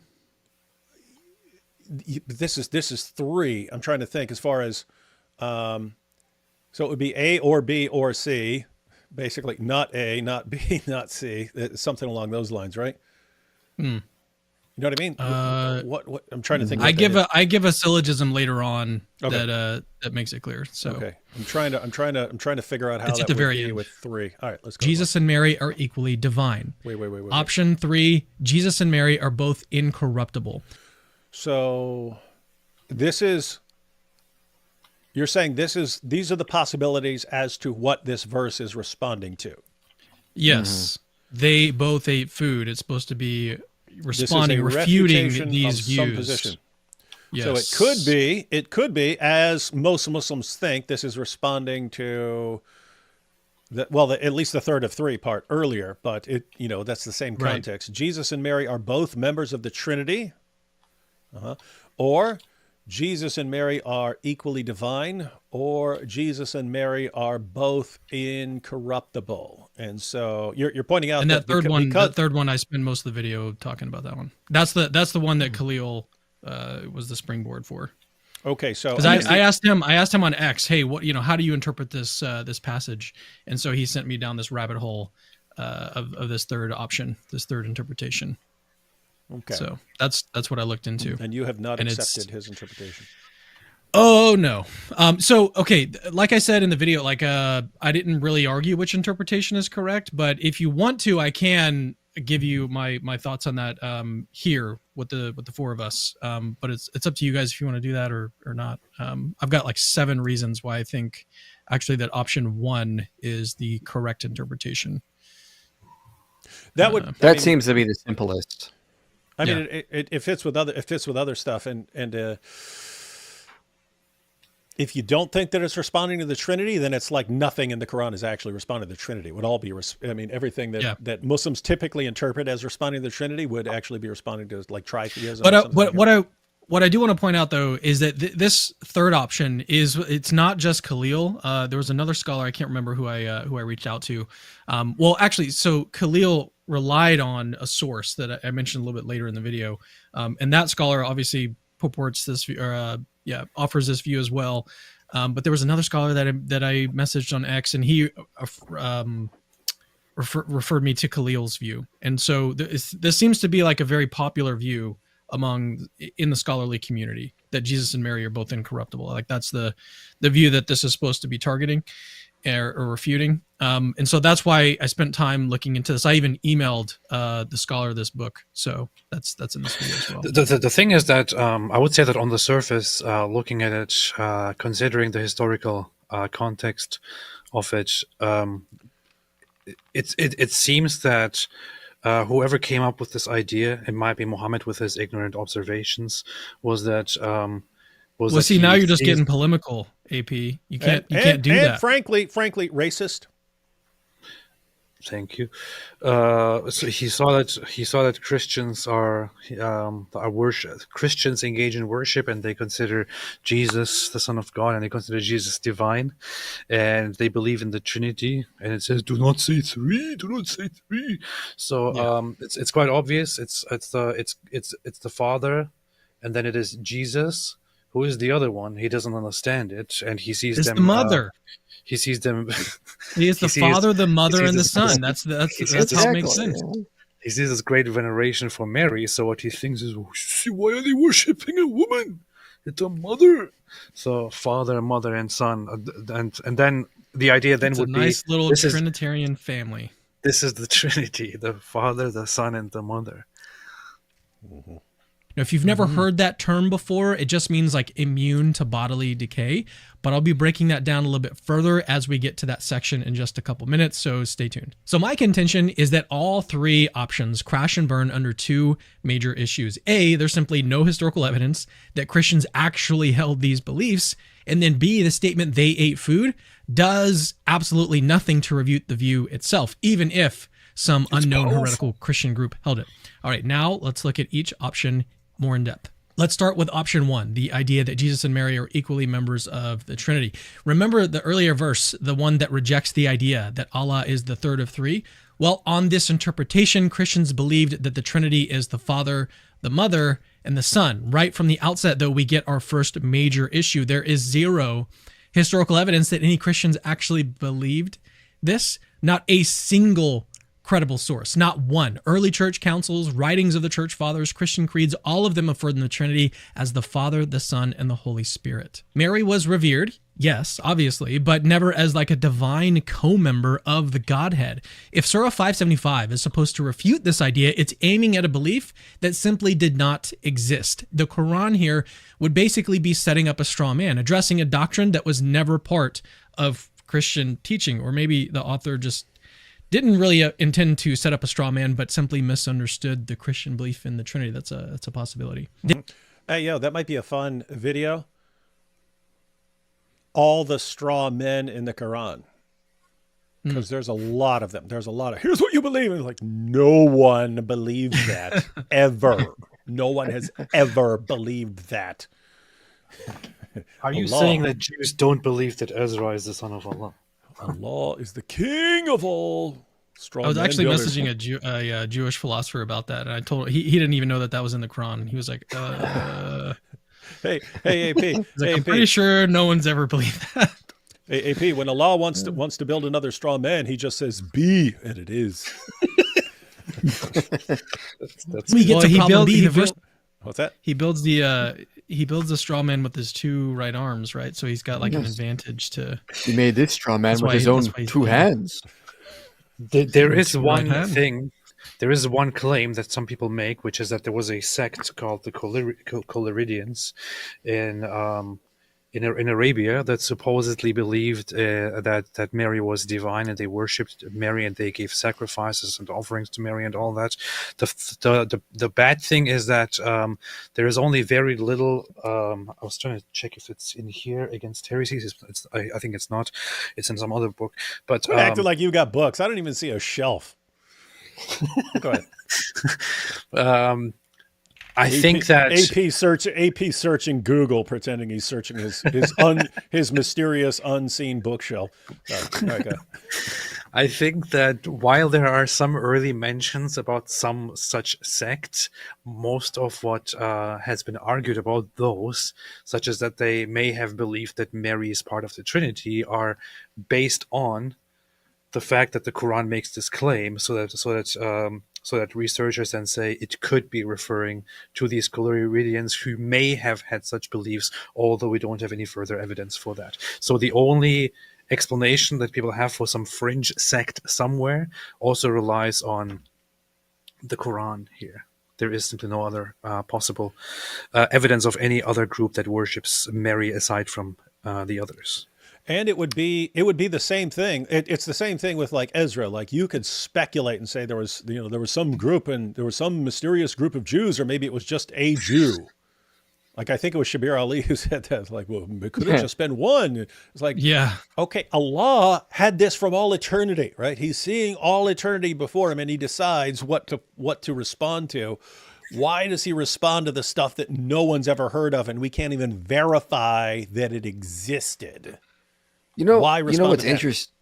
You know what's interesting is like later in Surah 5, like Jesus asks Allah to send down food again. So it alludes back to this whole food issue, and then That's what the chapter 116, means. yeah. It means a table. It's because it's about this miracle of Yeah. Allah providing. And a then in table of food. verse 116, it brings up the Trinity again. It's like, did Jesus ever teach to take Mary and yourself besides Allah? And he will say no. So I don't see how this cannot be about the Trinity, because it comes back to it even later in the surah, brings up the food issue again, brings up this whole issue where Jesus and Mary gods alongside Allah. Like, how could this not be about the Trinity? Yeah, one thing that made me think, well, maybe it's not. It could be about something else. And again, I've got 7 reasons I think it actually is about the Trinity. But you can't give the Quran too much credit because it pops around in different topics all the time, right? So Yeah, so easy to understand, ladies and gentlemen. Alhamdulillah. Yeah, I could talk about one thing here, and then clear. 2 verses later. Yeah, I mean that's what Khalil's interpretation is that it's talking about the Trinity in 573, and then incorruptibility in 575. So Interesting. his logic is completely flawed here. The argument they both ate food is meant to refute there being part of the Trinity, but how exactly does that work? Like, Christians have always taught that Jesus, as fully God, chose to take on human flesh and live as a man. This included him being able to eat, to sleep, and experience human needs. There is absolutely nothing inconsistent about a divine being who contingently takes on a human body. Indeed, if one thinks that God is omnipotent, then one must admit that he can assume a body and act through it if he wants to. And in fact, that's just what God did, according to Christians. Christians believe that Jesus pre-existed the incarnation and contingently assumed a human body like ours. Christians have consistently emphasized this aspect of Jesus' humanity. So in short, eating food does not rule out divinity at all. So if we go with option 1, we're left with a double failure here. A, no Christians actually historically believed Mary was a co-member of the Trinity. And then B, they ate food doesn't disprove divinity or a contingent incarnation in any way. All right, let's now move to option 2 and see if it fares any better. So option 2 is the idea that Jesus and Mary are equally divine. This interpretation would mean that Christians supposedly believed that Mary was divine, just like Jesus, though not necessarily as a formal member of the Trinity. But here's the obvious problem with this one. You're going to start to see a pattern here. There's simply no evidence, historical or otherwise, that any Christians held this view. No one in Christian history, from the earliest councils to the modern day, actually held that Mary possessed divinity on par with Jesus. The Quran, if it's targeting this view, is again targeting a straw man. Moreover, we also have a counting problem here, because the Quran says Christians believe that Allah is the third of 3. Remember in 573. If the author of the Quran didn't think Mary was a member of the Trinity, but then said Christians say that she's divine, like a god, then Allah would have to be the third of 4. Father, Son, Holy Ghost, the Trinity, and then Mary. We then have to say that the author of the Quran actually counted incorrectly. But now on to problem B, as we've already discussed. They ate food doesn't work as a refutation of divinity. In option 1, we established that divine beings can contingently take on a human body by choice. Therefore, they ate food establishes nothing. So as far as the Quran here is attempting to respond to something, you give multiple options of what the Quran could be responding to based on what the verse is actually saying. One of the interpretations is, the second interpretation is that the Quran thinks that Christians believe that they are both divine, and therefore that eating food would be a refutation of that. Yes, so, or eating food would prove that they're just human, they're not divine. Yeah, so you're pointing out that 1, no Christians think of Mary as divine in that way, and 2, Mary eating food, eating food doesn't disprove divinity, yeah. Has anyone, I know you have, let me put it this way. There are some Gnostics and Docetists who didn't believe that Jesus was actually human, right? It was just like they said he didn't leave footprints when he walked and so on like that. So they're trying to deny his actual humanity, and apparently that was pretty early on, because that occurs in one of the letters of John, where, hey, if someone doesn't say Jesus came in the flesh, that's you got to test those spirits and stuff, see where this stuff is coming from. But there's none of that with Mary, right? Right. Has there ever been anyone who said that Mary was not a physical person? No, not that we know of. That's what I didn't ask the scholar about that in particular. I asked him specifically about the theory that he offers with respect to Mary's body being incorruptible. So that's what I emailed him about. He said that there's basically no primary evidence for any belief among any Christian group, especially in Arabia. Talk about that in just a second. But as far to my knowledge, there is no source outlining a Christian belief about Mary being divine or purely spiritual or anything like that. Yeah. There's a source. No, Book of Trust Me, Bro. It's Islam's favorite source, reliable. even greater than the Quran. That's a very reliable one. Yeah. That is. What happened to IP? Oh, I told him, I said, because I know he did a live stream earlier. I was like, hey, because you originally you originally said you wouldn't be on till later with us, and so I said, hey, why don't you jump on for a while, stuff like that. You can stay as long as you want and stuff. But Gotcha. yeah, I told him So he he could just jump on whenever. left Yeah, without didn't even say anything? bye. That's no. If you want to say he's rude, that's true. He's extremely rude, Yeah. possibly Yeah, a psychopath. it was- Option 2 fails in the same two ways. A, there's no historical basis for any belief in Mary as equally divine with Jesus. And B, they ate food doesn't work as an argument against divinity anyways. Now let's turn to option 3, where things are about to get a whole lot more interesting. get real. By now you might be thinking, like, surely the third option has to be better than the first two, right? Like, after all, the first two interpretations fail on multiple levels. This final interpretation. Oh, just so everyone knows, Mike messaged me. He said he's been having a jaw problem with pain in his jaw, so he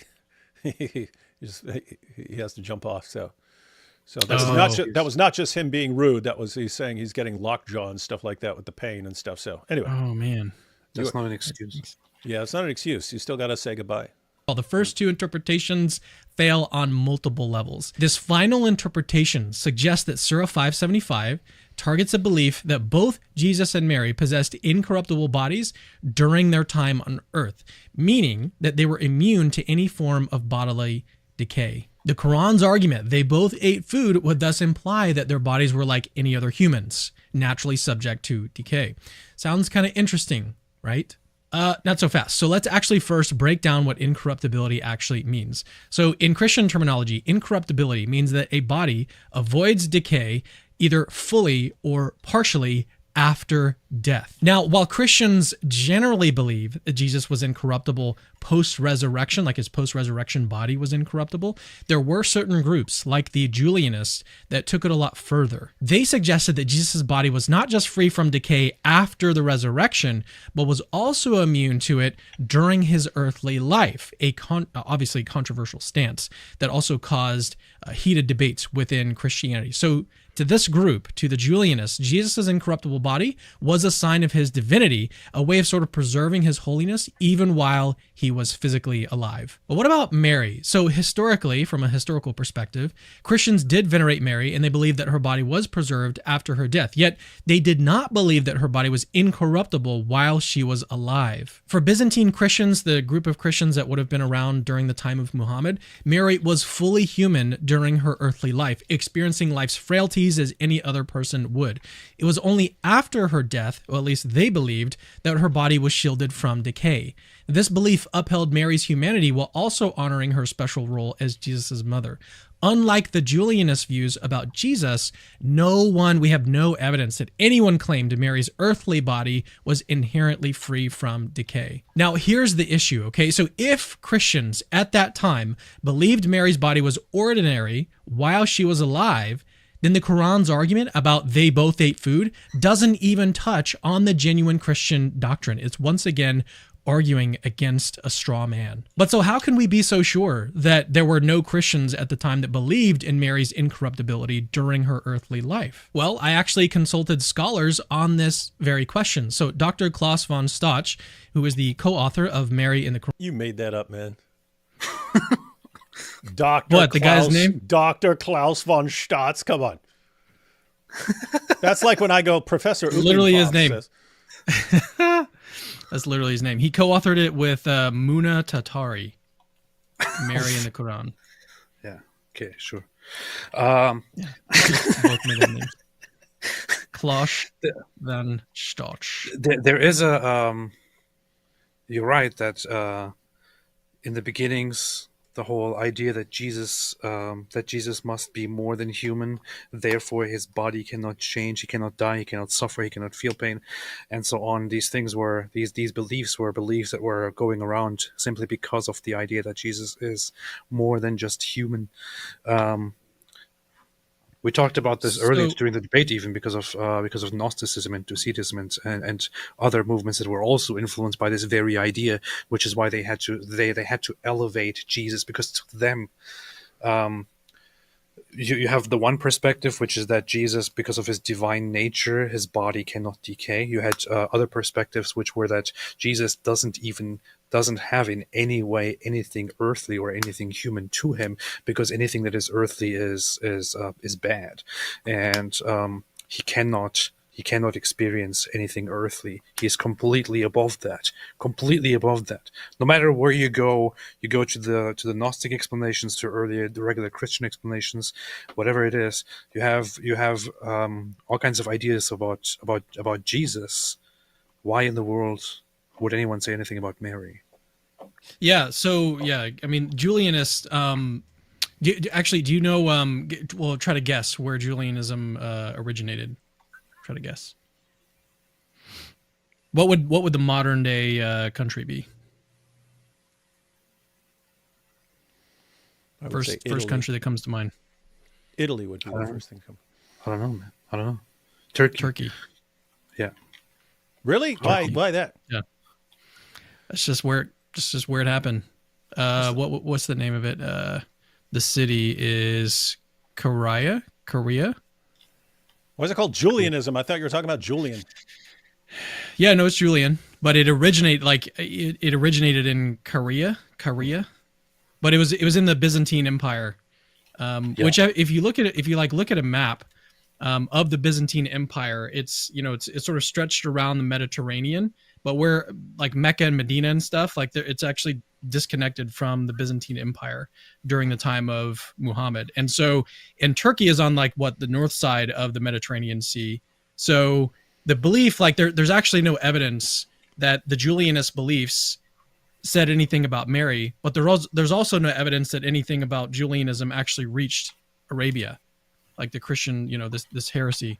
So it's like doubly absurd to think that that's what this verse is responding to. Didn't really go over that in this video, but something to think about. The emperor, who was it, Justinian, expelled the heretics, and a bunch of them went to Arabia. I have no clue if there's any possible connection, but that would be something. According to Klaus von Stach, there is zero primary evidence that this According to Dr. Trust Me, bro. there's no primary evidence that Julianists held that belief about Mary, and then there's no evidence that those beliefs actually arrived in Arabia. So, according to this scholar,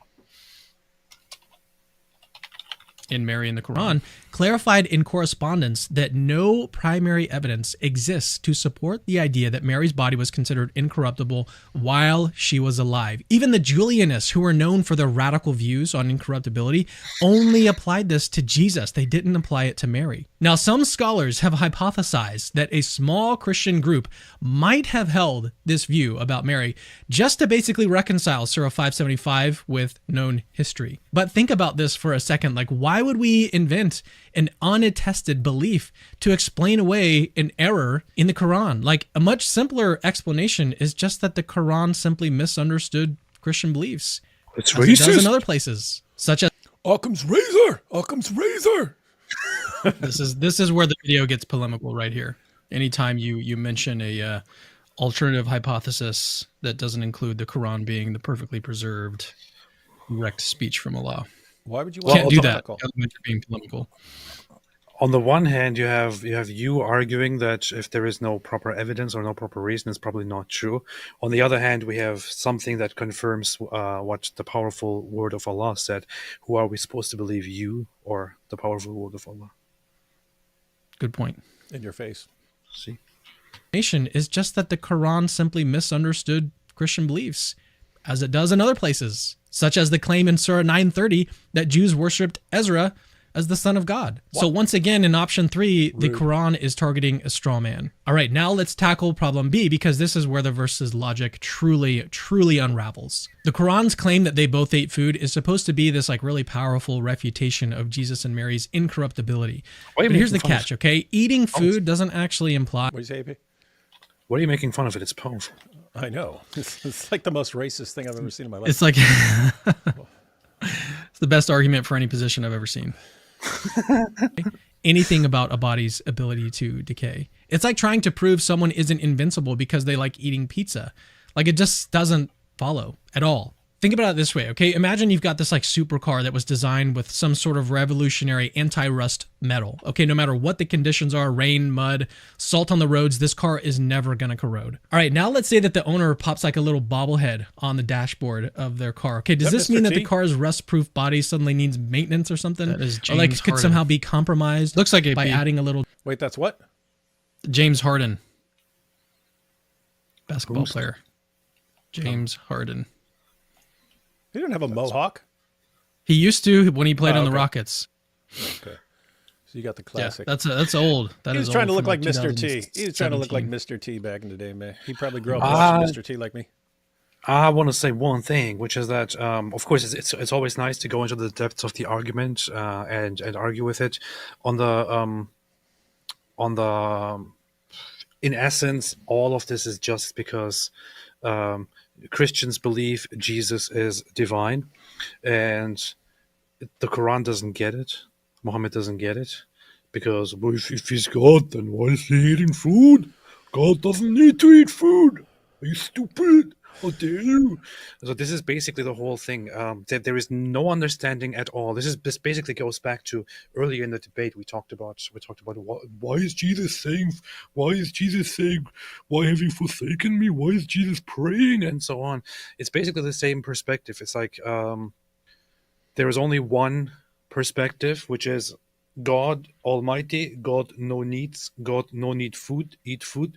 Why God eat food? So God, if God eat food, then not God.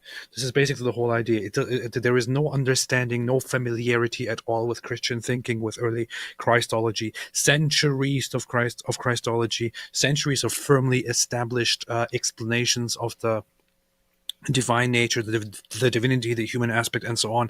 All of it is completely ignored, and with this ignorance and arrogance, the Quran comes in and says, "Oh, you are so stupid. If he's God, then why is he eating food?" That's all that this boils down to. It's incredibly stupid. That's what it is. It's a powerful argument for, I'm about to become an Ahmadi after this powerful argument. of their car. Okay, does this mean that the car's rust-proof body suddenly needs maintenance or something? Or like could somehow be compromised by adding a little decoration? No, not at all. Like the owner's choice to put a bobblehead or even an air freshener in the car has nothing to do with its durability. It's literally only there because the owner wants it there. In the same way, if Jesus or Mary were actually incorruptible, like eating food wouldn't affect that state in the slightest. Christians believe that Jesus chose to experience life fully, like sharing meals with his followers as part of his earthly ministry. By the way, this kind of came up earlier. This kind of came up in the debate as far as they were complaining about. Well, why did Jesus say that he would eat some fish? He had bodily needs and so on and so. Doesn't prove that at all. Yeah, he's showing them that he's not a ghost. But as far as the principle that a resurrected being would not eat, because keep in mind, a resurrected being in both Christianity and Islam would be incorruptible. But there are all kinds of passages in the Quran about eating and drinking in paradise after the resurrection. And so that would be a similar issue. If eating food is a response to incorruptibility, well, the resurrected Muslims are going to be eating food according to the Quran. They're also going to be spending eternity deflowering virgins, but that's a different story. Well, back it up a little bit. You're rude. Christians believe that Jesus chose to experience life fully, like sharing meals with his followers as part of his earthly ministry. And the same could be true for Mary. It's easy to see actually why or how they might have joined meals for social or spiritual reasons rather than some biological need. Eating food is not a sign of corruption. It might just be like a sign of human connection. So if the Quran is trying to say that Jesus and Mary's bodies weren't incorruptible because they, quote, ate food, it's making a wonderfully terrible non sequitur. So just to be clear, an incorruptible body can eat food. There's zero reason to think that an incorruptible body could not eat food. Yes, all incorruptible means is that you're like free from decay. Which I think there's certain studies that are being done right now that are trying to like reverse aging. So to reverse like the natural process of decay. You know, are those people still going to be eating food? Well, I have one objection to know. this, which is Okay. you might say that this is something that an incorruptible being could choose to eat food. However, if Muslims decide that this is not something that a divine being would do, then how are you supposed to argue against that? You can't. Both. Powerful. I guess, though, if they hold that position, then they'd have to defend that claim. If they view that as a refutation, they'd have to show how it's a refutation. Muslims don't have to defend anything. I'm saying, because Cameron could say the same thing. Prove to me that an incorruptible... Yeah, I think he was just joking. Of course he was, but some people, 30% of the people never know when AP is joking. Wonderfully terrible non sequitur, a logical blunder, a misstep that doesn't actually address the belief Pretty in rude question. language. So in the end, despite scholarly attempts to make option 3 work, it collapses under the same two issues. A, we have no evidence that Christians actually held the belief in the first place, and B, they ate food doesn't logically conflict with incorruptibility. So we're left with a verse targeting beliefs that Christians never actually held and using an argument that doesn't even achieve its intended purpose. But so where does this leave us? Well, if Islam is true, then the Quran, claimed to be a perfect, divinely inspired revelation, would obviously not straw man Christian beliefs or endorse bad arguments. Your syllogism. It would represent opposing beliefs accurately and then refute them with clarity and truth. But what do we see in Surah 575? Well, we see a verse that completely misrepresents Christian doctrines and then tries to dismiss them with an argument that fails pretty spectacularly. Like, it's embarrassing how bad this argument actually is. The Quran, instead of presenting a clear and compelling case against Christianity... This is pretty mean rhetoric, Cameron. I know, this is pretty... like, this is stuff that I wouldn't even... It was bad. Yeah, like, I mean, I have an excuse. I'm a psychopath. What's your excuse? Just being as fun. Back Just gotta call it like I see it. This is the dumbest thing I've ever seen in my entire life. I wonder how anyone with a functioning brain or an IQ over 4 would think that this is a good argument. Are you stupid? Are you stupid? I keep my only question. hearing that you gotta be over the top if you want to convince Muslims. You are correct. So you win that one. Yeah. Like, it's embarrassing how bad this argument actually is. The Quran, instead of presenting a clear and compelling case against Christianity, builds an argument on a foundation of misunderstandings. If this text truly came from the omniscient creator, there would be no room for any such errors.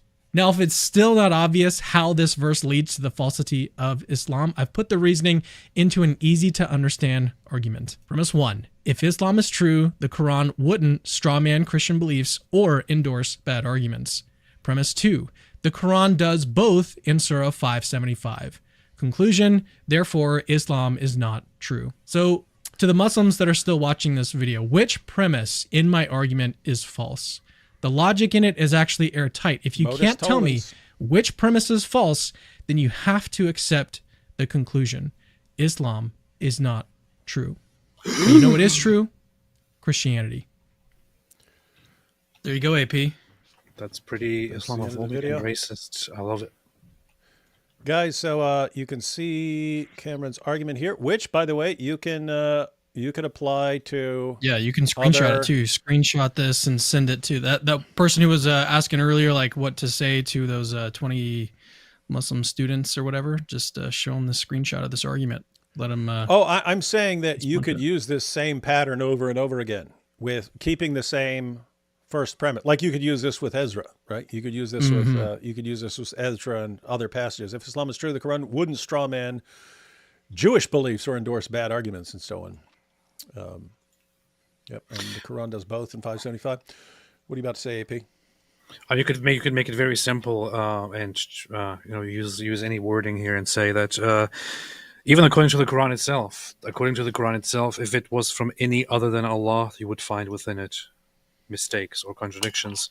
Even according to the Quran itself, if there is a mistake in the Quran or misinformation in the Quran, then it is not from Allah, and therefore Islam is not true. There is a mistake in the Quran here, therefore it's not from Allah. Islam is false. Alhamdulillah. Powerful stuff. You could also formulate that as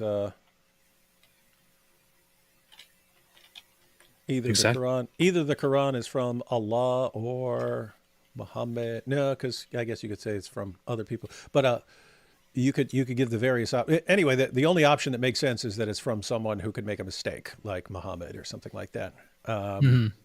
I'm trying to. I mean, what's popping into my head while you're saying that Allah wouldn't do this is Allah's the best of deceivers. So why couldn't he lie about a person's position? Well, he's not a very good deceiver. If this is his claim to being a good deceiver. Yeah. Oh, hey, that would be a good one. Is Allah really the best of deceivers when his arguments are like so easy to refute and destroy? See, I love the. Go ahead.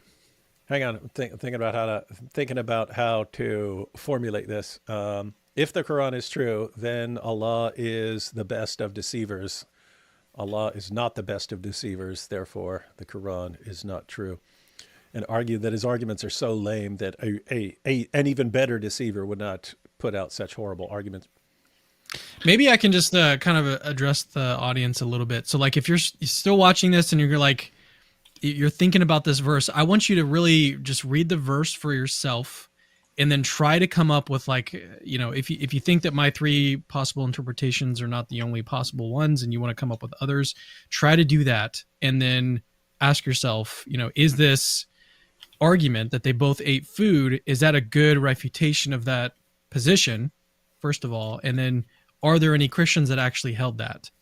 And I think that if you do that, you're going to wind up in the same position that I found myself in. And so I just wanted to encourage the audience to try it for yourself. And guys, the takeaway as far as people who are going to be having discussions, because guys, one way to do things is to share the video, right? Share the video. And whether you're on Twitter or YouTube or whatever, good idea to share the video.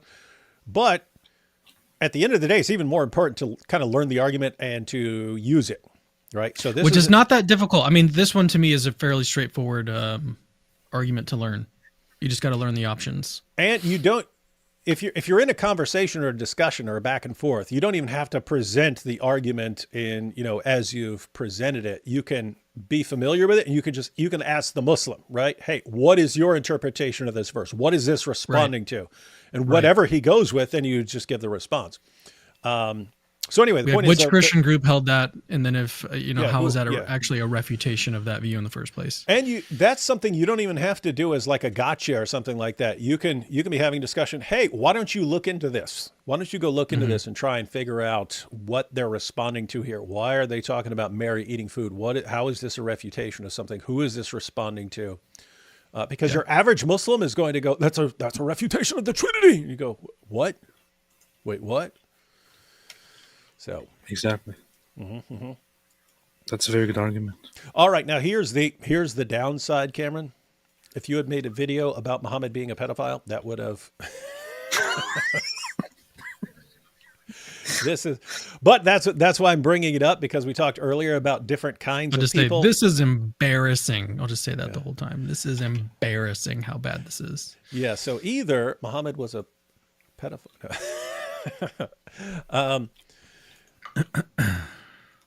So that is yeah, the downside is there are certain stuff that really the very emotionally charged stuff, people, that's the stuff that spreads most rapidly. With that said, there are like 10,000 videos and articles and posts and so on responding to certain things.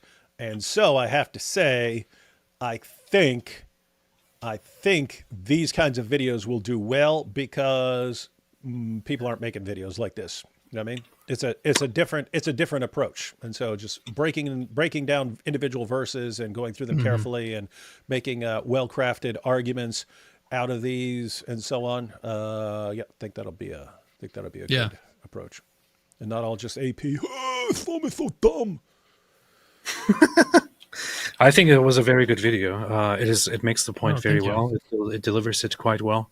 Are you converting to Christianity? It does approach the topic from a quite nicely put perspective, and it will obviously, if somebody responds to it, if a Muslim responds to it, it will invite the regular. I would love to see responses. I would absolutely love it. So I really do hope someone does should. that. And by the way, that's the goal. Keep making these arguments. There's an awesome line where, do we respond to this and thereby bring more attention to it? Yes. And then once they go past it, okay, we have to respond to this, but there's that line whether we respond, do we respond or not respond? I like kind of being right on that line, but that's a good place to be. If they respond to you, they help. If they respond, then they help draw more attention to it, and then people who are watching them became familiar with an issue they didn't know about. If they don't respond, they're like, "Look, why is everyone running from me? They can't refute it. They can't refute it. That's why they're not responding." Good stuff. I would love to see some responses. It was pretty good. I would just for a more healthy conversation, I would in future videos abstain from offensive language such as that this is ignorant or everyone's stupid except you and stuff. Embarrassing and so on. Like this is not a healthy way to conduct a conversation, and I would actually like to condemn you in the most serious in the strictest way. For using that kind of language, especially in times like these when Islamophobia has become such a problem. Other than that, I think the video is great. Man. Yeah, notice Cameron. Oh, Trump won. Now I can say whatever I want about Muslims. Now I can say it's embarrassing. Oh, you can't stop me because Trump will defend me. No, cool. And guys, you might need to refresh it because I didn't have the link at the beginning of the video, but I added the link after we started. So the link is in the description box if you want the original video to share and so on. So check that out. Yes, you can screenshot it, share it that way. You can learn it. That's what I think is the best. What's best for Cameron is sharing the video and stuff. So please do some of those. With that said, Cameron, I asked you to come on and discuss your video. I don't know what your schedule is like. Me and AP are going to be going through some super chats, so you're welcome to hang out and respond to things, or you can bolt because, again, I don't know how much. If there's any super chats for me that you've got, I'd be happy to answer them. Otherwise, I will take off.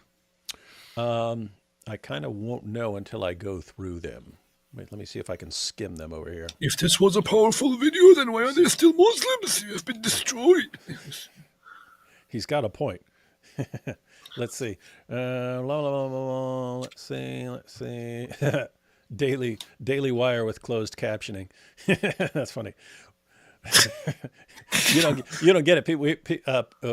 People call us AP and D Wood. I mean, in DW. But whenever AP reads the comments, he says it's referring to Daily Wire and the Associated Press.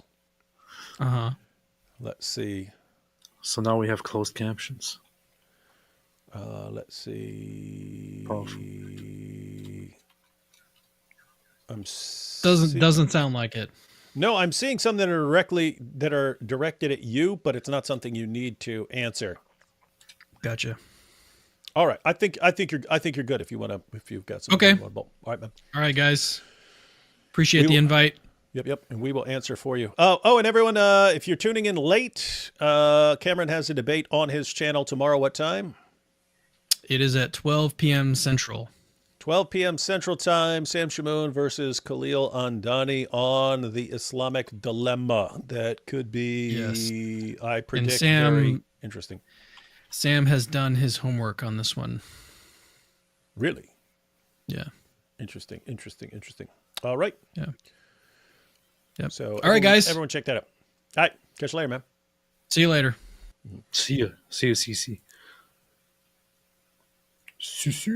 All right. Let's take some super chats. What got my head out of my butt, I think this is a response to you, was a video called God in Ancient China, and they talk about how the language tells the story about creation, the Tower of Babel, the flood foretells Jesus being salvation. China. We'd have to see some good evidence of that. I love China. My theology professor said that he doesn't like the Gospel of John because it's authoritative and really different from the other Gospels that was written way after the others.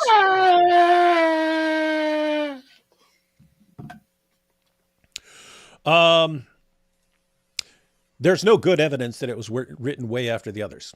That's false. The claim, the idea, there's only one real basis for claiming that it's late. Namely, it's very theologically developed, right? And so the claim is, early Christians wouldn't have had this very developed theology and so on. What's the problem with that? We have the letters of Paul, and Paul had an equally, at least, probably more developed theology than we see in John, because John's a gospel. Paul is actually expounding upon theology. So we know we can date the letters of Paul, and so we know there was very developed theology and Christology early on. I mean, in Philippians 2, Paul quotes an early Christian hymn that is about the deity of Christ. That's about the deity of Christ and Jesus being equal with the Father, and yet not considering that status something to be grasped, but lowering himself into creation, taking the very nature of a servant and so on. It's very developed. I mean, it's very similar to John 1:1. In the beginning was the Word was with God, the Word was God. The Word became flesh and dwelt among us. So, the apostle, the theology in the Apostle Paul is a refutation of the idea that very developed theology has to come late, because we know that's not true. We know there was very developed theology, not just from the Apostle Paul, but in things he's quoting early on. With that said, if you're going with internal evidence, by the way, guys, here's the real reasoning. And if you believe in God and believe that God reveals things, and you believe that Jesus can, predict things and so on, you should completely reject this reasoning. But here's the reasoning. In the Synoptic Gospels, in the Gospel of Mark, Jesus predicts the fall of Jerusalem. Jesus predicts the conquering of Jerusalem. That happened in 70 AD. So if you're some sort of naturalist or you don't believe in actual prophecies and so on, then you say, okay, therefore the Gospel of Mark must have been written after 70 AD because that's the only explanation for how Jesus could have predicted the fall of Jerusalem. Now, keep in mind, even from a naturalistic perspective, that's not true. Jesus could just be looking around going, these people really keep ticking off the Romans and this is not going to go well. In other words, you could just know how the Romans deal with people who keep screwing with them. You could know that. So in other words, it's not even true that the Gospel of Mark would have to be post 70 AD, even if you're a complete naturalist. If you're not, if you actually believe in God and believe in prophecies and so on, you'd get something very different. So anyway, that reasoning is, so Mark has to be after 70 AD because there's a prophecy about something that happens in 70 AD. Therefore, it has to be after that. And Matthew and Luke appear to be familiar with Mark, and therefore they came later. So they're like, let's say 75, 80 and so on. And then the Gospel of John is more theologically developed. And so you're talking way down the road. If you drop that assumption, you get something very different. You get the book of Luke the book of Acts ends in the early 60s. And yet we know historically all this very important stuff, the martyrdom of Peter, the martyrdom of Paul, and so on, that happens in the late 60s. The book of Acts just abruptly ends when Paul gets to Rome, and they leave out all this very important stuff that happened right after that. the most obvious conclusion is that that's Luke brought people up to date. This is what is happening right now, which would mean that Acts is sometime in the early 60s. Luke was part 1 because there's Luke Acts. Therefore, Luke would be earlier, and Luke was familiar with Mark, and therefore now you're dealing with Mark in like the 50s or something like that at the latest. And even with the Gospel of John, there are indications in the Gospel of John that is early. Like he talks about things in the Gospel of John as if they're still going on, and they weren't after 70 AD. So he talks about these things still going on, these places still being here, and they were not there after 70 AD. So anyway, point is, your theology professor should question some of his assumptions. Yes. And stop being so freaking racist all the time. Yeah, exactly.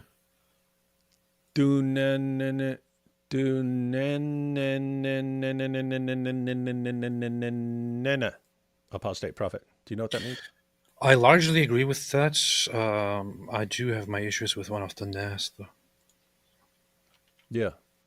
You're wrong, Tim. You've been refuted.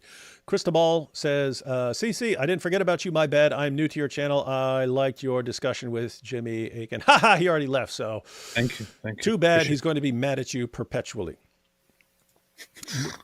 Moo Joe. Oh, the super sticker. Hippo character spins around in his chair, arms flung up in the air. Hippos. They like hippos on this. AP, don't fall for peer pressure from them religious. From them religious folks. Not sure anyone's noticing. AP doesn't seem very susceptible to peer pressure, in case no one's noticed. What? Yeah, that's true. That can be true. AP and D Wood, Associated Press and Daily Wire. Imagine that Islam never existed and you weren't pro-Islam bashers. What would you be? How do you imagine your life? And what would you do for a living? We'd be humiliating someone else. Yeah, I would probably be going after other people instead. Yeah, we would find someone else. It's just most fun with Islam, and Muhammad's the easiest target ever in all of history to make fun of. I would find someone else to bully, definitely. Yeah, we'd be bullying someone else, and we'd be obsessed with that, and we'd be doing shows about that.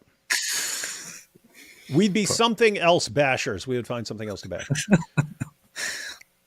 Ryan says, I'm a sextarian. I add Mary, Joseph, and Muhammad to the Trinity. You see, this is the proof. Alhamdulillah, Father, I'm in Mary and Joseph and Jesus. And Holy. Okay. I was thinking of that earlier. Like, what if you start having a Christian position and include Mary into the Trinity, and then say, you see, the Quran was right. All right, all along. How could Muhammad have known this? That this person would include?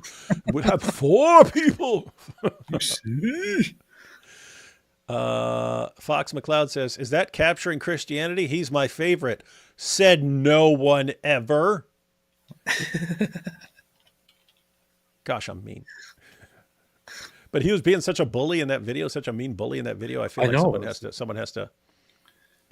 It felt like if I was a Muslim and I was watching the video, I would feel traumatized. Could you imagine apostate Aladdin watching that? Like, he would be crying his eyeball. I can't believe they talk about Muslims like that. Why would you say that about my beliefs? Just imagine how heartbreaking it would be. Why would you do that to me? That dude is funny. Has he been doing anything lately? I don't know. I don't really care about him.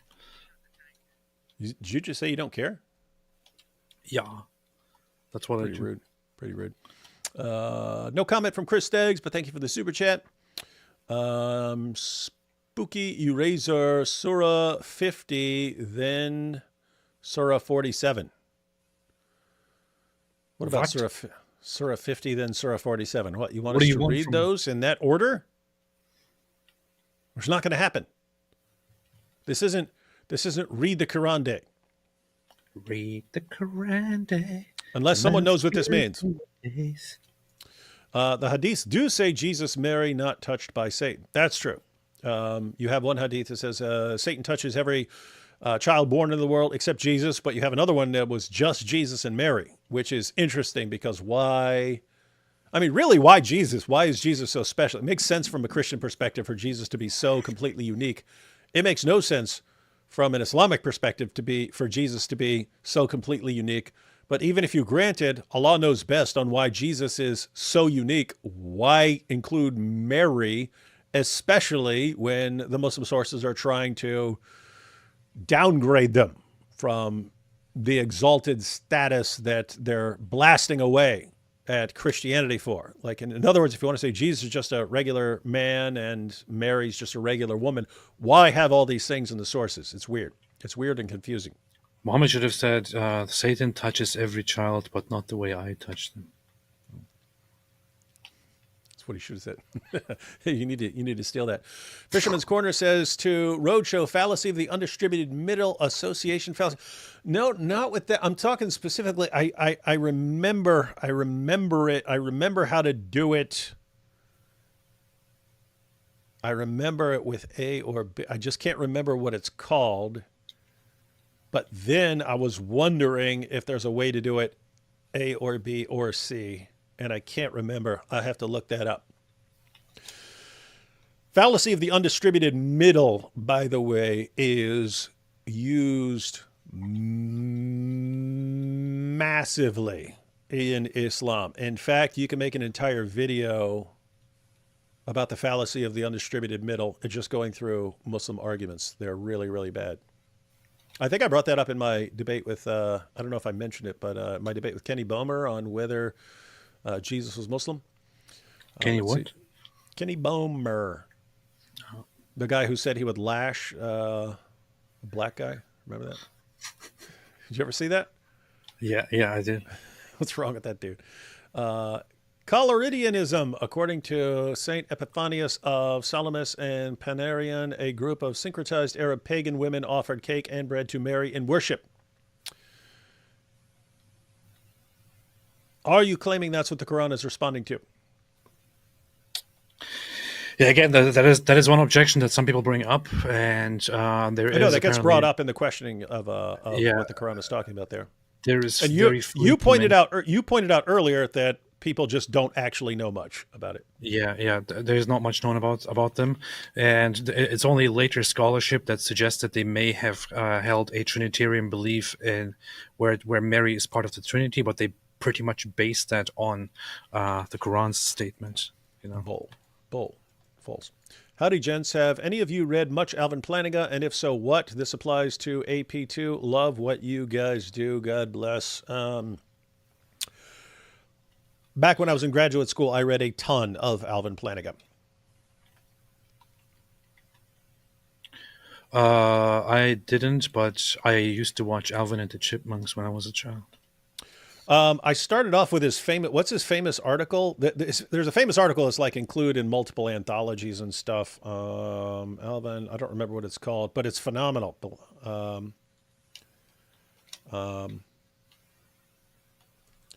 Obviously, his book responding to his short book responding to those are pretty standard. So lots of people read that essay, and then they read his short book responding to the problem of evil. What is the famous one called? But then I read some of his books and so on. He has an awesome book on Christianity and science. I'm trying to. Why can't I remember that? Who knows what that famous paper is called? It's everyone who's everyone knows. You're the only person who doesn't know. Everyone who goes into philosophy. Ascendant says warranted Christian belief. No, that is a massive book. I've read some of that, but that's not the article. I'm saying because if people want to start off with Alvin Plantinga, there's one famous article that always comes up. What is it, man? And it's awesome. I judge philosophers based on whether, when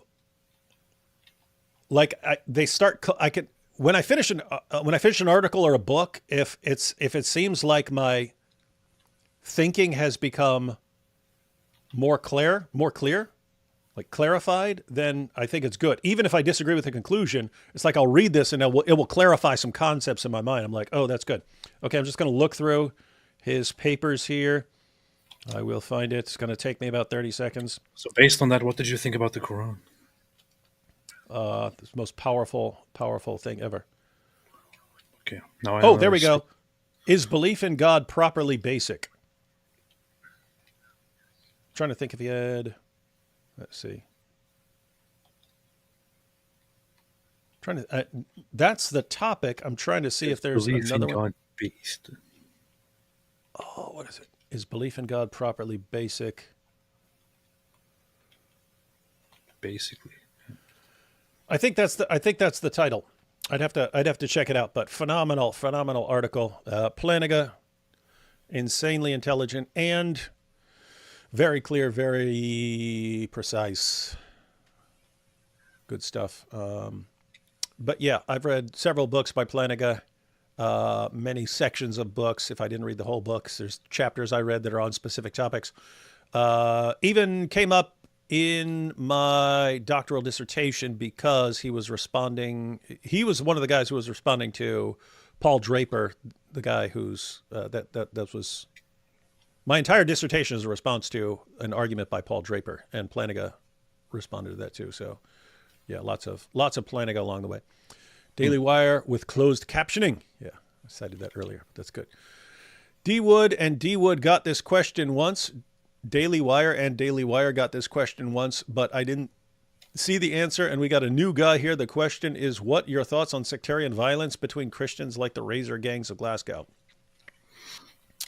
I would say they're not behaving according to the commands and teachings of Jesus, and it's pretty common for people to not obey Christ.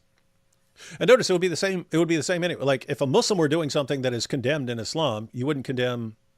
You'd say he's not being a good Muslim. The problem is there are all kinds of people who are following commands of Muhammad and they're just bad. But I have no idea where someone would get the idea that, hey, I'm a Christian of this group, you're a Christian of that group, let me go slice your face up. It's weird stuff. That sounds like a fun thing to do, though. Well, I didn't say it wasn't fun. It's just not something you're supposed to do. Mormonism or Islam? Are you asking whether we would, if we had to choose, we would pick one? Because I would pick Mormonism in like 2 seconds over Islam. Like 2 seconds, not even 2 seconds, a fraction of a second. If you said, David, they're only two, you have to pick one, Mormonism or Islam. Mormonism. Well, there is a thing, I'm conflicted on that because it's like one of them is more likely to be true than the other. But then again, one of them is not as messed up as the other. I would say that Mormonism is more obviously false than Islam, but it's also much better and much less problematic than Islam. So, I don't know. Difficult question. I can't say more obviously not. I can't say, but I don't know a ton about Mormonism. You can't say that it's more obviously false than Islam? No, I wouldn't say anything is more obviously false than Islam. I'd have to think hard about not even the cult of Jim Jones. Jim Jones. I'd take Jim Jones in a heartbeat. No, I'm just kidding. That's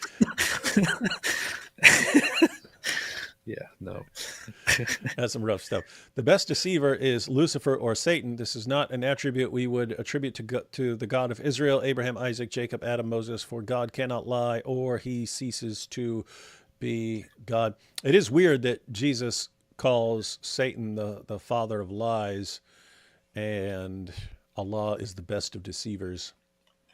Well, in Islam, it's a good thing to be a good deceiver. So, yeah, you want to be as good a deceiver as possible. Seems to me the incarnation is almost a necessity if God is a transcendent being, as it's the best way to reveal himself to us. Thoughts? Yeah, the problem with the incarnation is Muslims always, in Muhammad too, right? Matter of fact, in that verse that Cameron's going through, Surah 5, verse 75, how can you believe they are divine? They ate food. Okay, that would be that would be one kind of objection if you didn't have the idea of the incarnation. But even today, Muslims will still They'll say, "Oh, you're saying Jesus is God? Okay, well, how could he go to the bathroom?" Okay, yeah. As long as you completely leave out the incarnation, you're right. Yes, that's why theology holds together. Right? It's a coherent whole. It all fits together. You take out a piece, stuff doesn't work. But yeah, incarnation would be pretty important. You're saying that this is an actual thing that Muslims nowadays still they say. It's like, you believe in God? You believe that God pooped? Seriously, man. Yeah, I point out to people that when I'm telling people not to be so worried about engaging with Muslims and having discussions with Muslims, that people tend to think, oh, Muslims have these 5,000 different arguments and I'm not familiar with all of them, so I will be embarrassed. Like, no, Muslims have the same 5 or 6 arguments over and over again. And then I point out that some of the arguments sound like different arguments, but they're actually the same argument. So if Jesus is God, how could he die? If Jesus is God, how could he be born? If Jesus is God, how could he go to the bathroom? If Jesus is God, how could he eat food? If Jesus, those sound like those are all the exact same argument, right? It's how can features that are associated with a physical person, with a physical human being, be associated with God, who isn't a physical? Okay, well, that's the incarnation. In other words, the incarnation is the response to all of those kinds of things. But how can God poop? I debunked you. Look it up. Guy standing in front of blackboard. Look what up? Don't look it up. Hang on. I want to scroll back to see what this was about. Did I miss something here? Don't look it up. I'm looking up previous comments. I don't know what this is about. Okay. Earlier comment. What got my head out of my butt? Oh, okay. This was the video called God in Ancient China, and they talk about how the language tells them about creation of the Tower of Babel and so on. Look it up, guy standing in front of a blackboard. Okay, here's the thing, Chaotic Symphony. The guy standing in front of a blackboard breaking all this stuff down could be telling the truth and could have all sorts of valuable information. Me and AP I'm guessing we're in the same boat and that we'd be kind of skeptical until we saw it laid out and had verified what he said. With that said, maybe the most awesome video ever and the most awesome information, very compelling and so on. Yeah. So we'd have to, in other words, neither one of us would probably trust it until we had verified it. Yeah, we have to conclude that it's powerful stuff and then also say that it's powerful stuff before we can make a decision. Indeed. Let's see. Asif William Rahman is the name of the CIA man who leaked. Oh, yeah. Did you see that? I was thinking maybe we should go. Yeah. Isn't that interesting? Yeah. So this is the guy who leaked Israel's planned retaliation against Iran. Asif William Rahman is the name of the CIA man who leaked top secret info for Israel to attack Iran. He was recently arrested in Cambodia. Yeah, I was wondering about that because it said they were looking for him in multiple places and stuff, but I don't know if he had access to it by computer and he was in some other country, or if he's like at the Pentagon and he just did it and then bolted or something like that. I don't know. I have to check out the story, but it's really messed up. You have Israel sharing as usual information on their operations because they have to with the United States, the trusted partner, and you have a Muslim employee coming and leaking that information from within the CIA, and thereby basically attempting to not only destroy Israel's plan, but also to destroy Israel-U.S. relations. It's really messed up that is possible, you know? Yeah, that's extremely messed up. If I were Israel, I'd be like, I want to know where this information is going in the future. Like, seriously, and I only want to share it with like 1 or 2 people that are really, really trustworthy, because I don't want to hand information to you about battle plans that you leak. Yeah.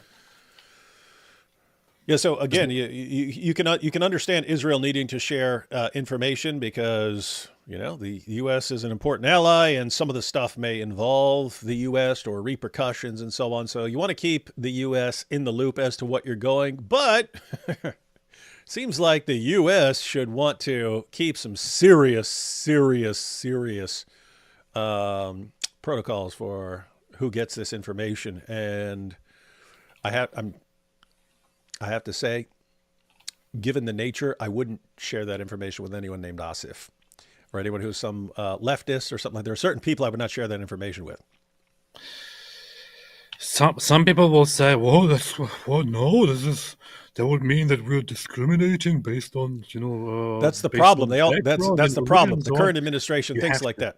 Yeah. You have to discriminate. Yeah. Sometimes you have to discriminate. Don't be Yeah. stupid.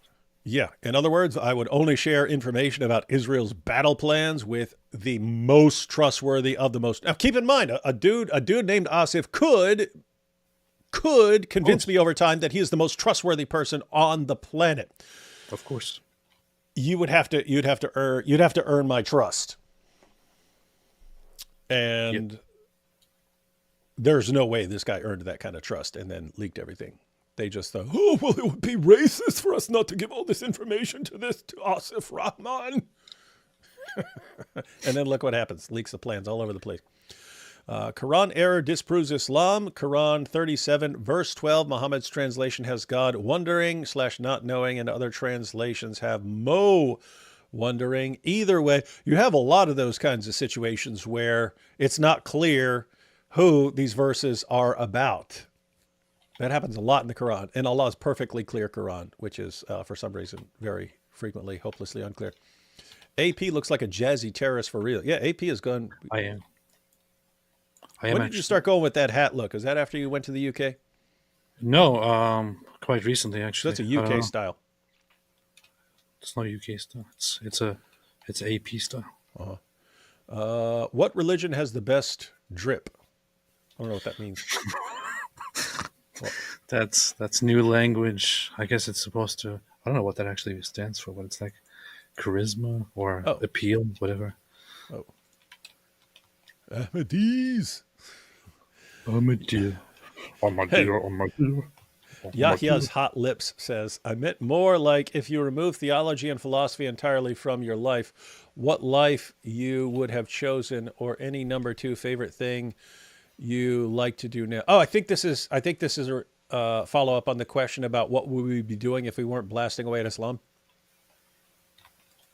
I would just be teaching philosophy at some point. I haven't done a lot in philosophy since I graduated. I think I went to a couple of philosophy. I've gone to some philosophy conferences and stuff since then, but there was just decision time when I realized I'd rather be doing this thing over here than teaching philosophy. I'd rather be doing YouTube. I'd rather be going after Islam. It was, hey, here are things. Keep in mind, guys, responding to Islam, that is not what I'm most interested in. There are like 10,000 things I would be more interested in than going through and exposing Muhammad. I did that because someone needs to do it. Someone else has to do it. All these other things in here in the world I would like to be doing, too bad someone needs to be doing this stuff. And so if Islam were not around, yeah, I would be doing something else, and probably in philosophy. I would probably be a serial killer and try to be I believe that. A better one. No, my ambition before this was also, or aside from this, still I still sometimes just kind of want to go there. Would be to go into psychology. I'm interested in that too. That's probably like my second biggest interest after philosophy would be psychology. Yeah, Too much interesting stuff there, man. I really wanted to go into teaching, and I was kind of on that path. But then it's too much of the divided attention between this and focusing on that kind of stuff. I thought this one has much more. This one is much more at my, my heart beats for this. This is what I want to do. So that's that. And so can we please see the collapse of Islam, everyone, in the very near future, so me and AP still have some time to do some stuff that we're more interested in than dealing over and over again with, oh, they eat food. This means it's okay to bang a little girl. Refute this. Yeah, I could have been beating Jeffrey Dahmer's record by now, or something like that, or gone into education instead. Mm-hmm. But instead we're doing this. All kinds of options. Yeah.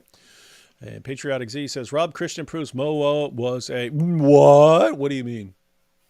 No, you do have the issues with Muhammad's dad and so on. It ate poo. Muhammad was already a liar, treaty breaker, a thief, and murdered sand pirate. It's pretty horrible language there.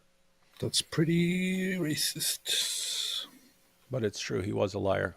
But he was known as Al-Amin. He was known as Al-Amin. It's the first thing back in the day when I started taking classes in religious studies and so on. But Muhammad was known as Al-Amin. That's his great reputation.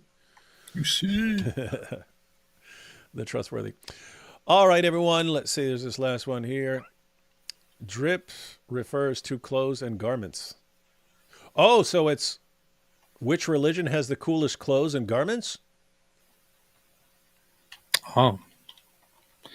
I have to say that I have become a little bit biased over the last year or so. Black Hebrew Israelites. What? Have you seen them? They dress like they're out of a Mad Max movie, man. I know they look like a post-apocalyptic movie set or something. It's weird.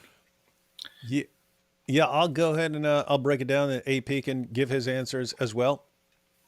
There are certain Muslims, I think, who look cool. I'm not sure where it comes from. I think actually it tends to be the ones that call themselves some version of Andalus and something like that. So maybe it's some certain gear. I think there are Muslims who look cool. I think Hasidic Jews look cool. I mean, and any of the Jews when they got all their tefillin and stuff like that, and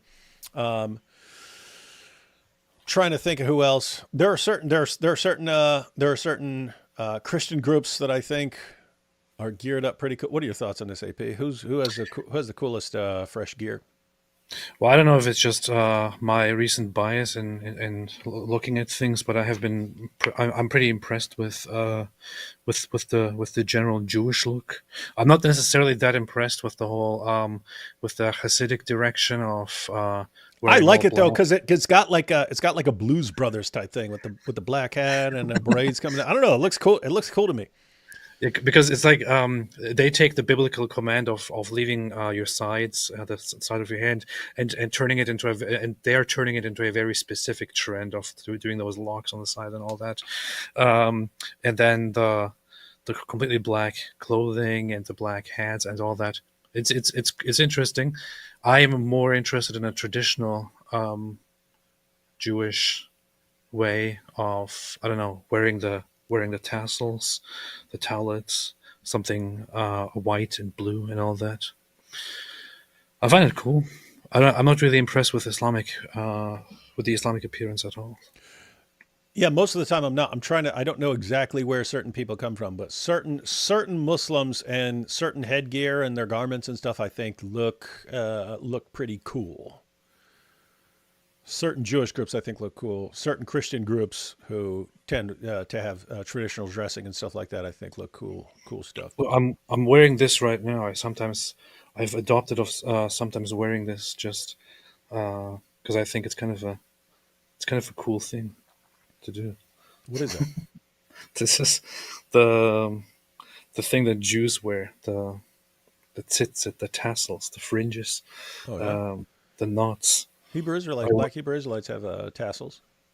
I wear this sometimes because I kind of like it, and it has a good idea in the Bible, which is that wear it to remember God's commandments. Now, by the way, it actually does have a good mental thing. Yeah, that's something that's very cool. Like things that have a role, right? And being constantly reminded of things. In fact, there's a view that a lot of the commands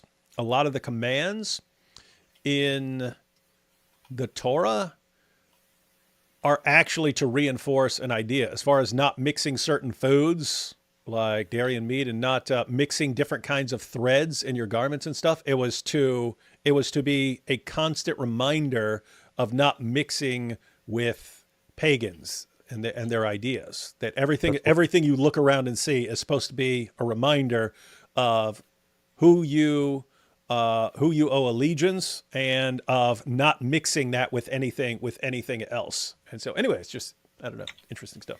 That's what they do. It's good stuff. That's what they do. Powerful stuff. And finally here, the only time Momo split the moon is when he bent over. It's actually pretty offensive, but my next video, unless something weird happens, my next video that I'm planning to record is about whether Muhammad performed miracles. And I will not be using your joke, but I will be talking about Muhammad supposedly splitting the moon. I made a video about that a while ago. I should just do that again. I like that topic. Because I think it's actually one of those things, one of those topics that refutes at least the traditional Islamic perspective, which is that Muhammad allegedly had this huge miracle and all that. Mm-hmm. And I think you can easily demonstrably disprove that this ever happened. And refuting that means damaging Islam seriously. And by the way, I mean, I'm just doing it because I want people to have easy access to all the Quran verses where Allah makes excuses for why Muhammad didn't have any miracles. And then they pick these two things, his night journey, which doesn't even mention Muhammad at all. And it's not clear. There's nothing about Barak or anything. It doesn't even tell you what the place is, just as the farthest mosque. And, later they interpret that as Jerusalem and so on. But it's extremely vague. And then in your earliest sources on what that means, on your earliest sources on applying this to Muhammad, it's actually some sort of vision. Some sort of vision or dream that he had, and yet they're treating it like this is the proof of a miracle. And then the splitting of the moon, they can't even agree on what that's talking. They can't even agree on what that's talking about. And so, overall, ladies and gentlemen, you're trying to continue chipping away, right? Trying to continue chipping away at their arguments and so on. We are still in a race. The Dawa guys know that their arguments fail. That's why they usually do not engage people who are familiar with the Dawa script anymore. And so they're feeling it. They're feeling it. Arguments that they used 10 years ago, they won't touch them right now unless they know they're talking to someone who's completely ignorant. We want to take away all the ignorance. And there's still plenty of Muslims who hear things from their imams and they've never seen the refutation. In other words, probably most Muslims don't even know that the Quran repeatedly denies that Muhammad could perform miracles. They don't know it. So we just have to keep sharing that information wherever we can. More and more people catch on, more and more people, because again, it's a race. The Dawa guys, they're trying to kind of hold the line, hold back the avalanche of apostasy as much as possible, hoping that they'll get to a point where they can just subjugate people and not allow us to criticize Islam. And of course, we're in a rush to make sure they never get that kind of control over us. But it's kind of coming down to the wire, right? Like it's close with Islamic birth rates and so on, and these guys spreading, and Western nations inviting in as many jihadis as possible. Point is, these are times when you got to keep your eye on what's happening, and everyone's got to get to work. This is not a time to say, oh, this guy's making awesome videos on YouTube. You got to learn this stuff. You got to learn this stuff and be sharing it. It is way more powerful if you can explain something to a Muslim than you just saying, here's a video. Way more powerful. It's in the context of a conversation and so on. So learn the stuff. We've all got work to do. And let's see, last one here. Them Orthodox Christians got good drip, in my opinion. Yeah, that's one of the groups I was thinking of when we were in Orthodox Christians. Oh yeah, they do. Some of them got some cool gear. Yeah, I like some of the things. I don't know who that is specific to, but some of those things that are like the Bishop Marmari, for example, wears this thing that is just very plain, but it has these designs on top of here and so on. I think it looks very cool. Yeah, I saw. What's his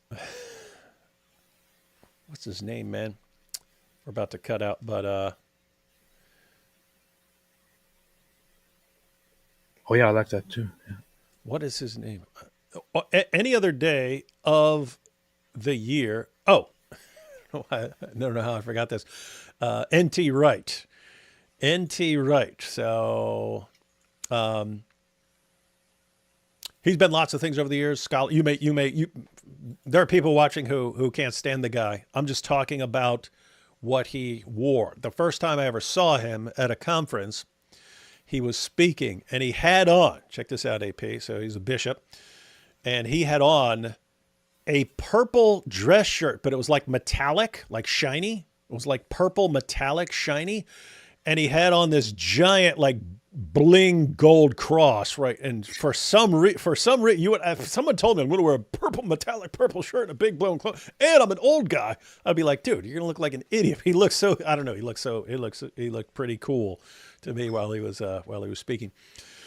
Let's base it. Cool stuff. All right, guys, I'll actually be live again tomorrow at 5 with Jai and DOC, Daughter of Christ. They said they want to go through some stuff by Yasser Qadi on pregnancy. They said it is hilariously stupid. So you say hilariously stupid, I'm suddenly interested in. So we're going to be talking about tomorrow. I'll be here at 5 with Jai and DOC and see what they've got about Sheikh Yasser Qadi's view of pregnancy, apparently defending some stuff in the Muslim sources. We'll see what they got. They are very good, Jai and DOC. What do we got coming up, AP? Anything? You know?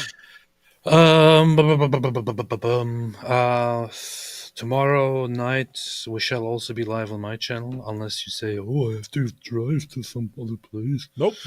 We're good. We're good being live tomorrow on your channel. And hey, What?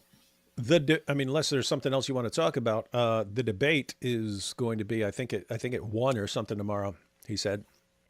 Oh yeah. So we could, if you're watching that live and you want to discuss it, that's always a possibility. That's a good idea, actually. I would But like to. if it's too soon, we could always check that out sometime this weekend. Matter of fact, I don't know how long they're going, but if it's a long debate, it might take us a couple things to go through it. But that'll depend on what happens. I'm anticipating it's going to be very interesting. They have massively different approaches.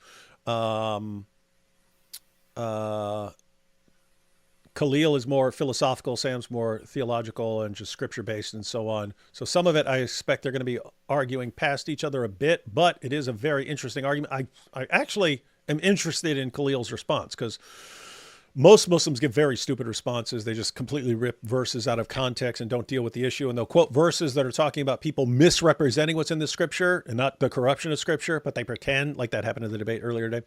But they'll quote passages about people misrepresenting scripture. You say it's corrupted. Okay, you're not that doesn't fit together with everything else the Quran says. But Khalil, I'm 99.8% sure Khalil is going to have a stronger response than what you would get from a bunch of Dawah guys. Yeah, the only problem is that he's not interested a real, in it. Yeah, that's the the only only problem. problem is that he's not a real Muslim, but I He's guess a philosopher. the Hindu philosophy. You're sick. Well, they're both very intelligent and interesting people in different ways. Both It's Sam people. Shimon and Khalil and Khalil Andani. I'm curious to see how it will unfold. Inshallah, we will check it out. Oh, here you have. Hey, these monks look kind of intimidating. Yeah, is that? Yeah, these guys look. I just looked it up. Their robes. It does. These guys look like something out of like Lord of the Rings or something. Pretty based. Who? Shema Just look up the pictures and how these guys are geared up. They look pretty cool. Wow. Pretty dope, isn't it? You got to get one of those. You got to get one of those robes, AP. And Patriotic Z, you guys should do a video with Red Pen Logic. Heck just did a video. He just did a video with Archbishop with a rainbow heart pin and pink robe saying Jesus sinned. What? Why do I want to be? Who's Red Pen Logic? I've seen that name before. You know who that is? Never heard of. I've seen that name before. All right, we'll have to see. I don't know. What are these monks? What is this? Yeah. Patriotic Z, I tend to stick with people I know. I'm not crazy about new people.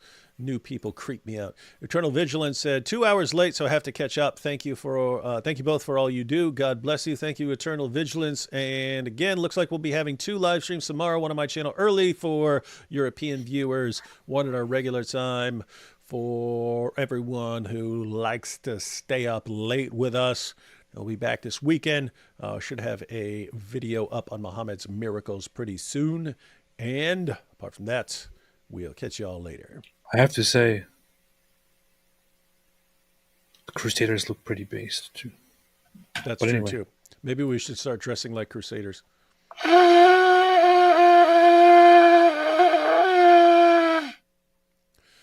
Hey, you are getting better in the sense of, like, before it looked like you were really struggling, whereas now it seems like much more easygoing.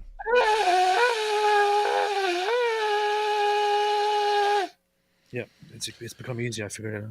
And that, my friends, is the most beautiful sound in the world. After this. That too.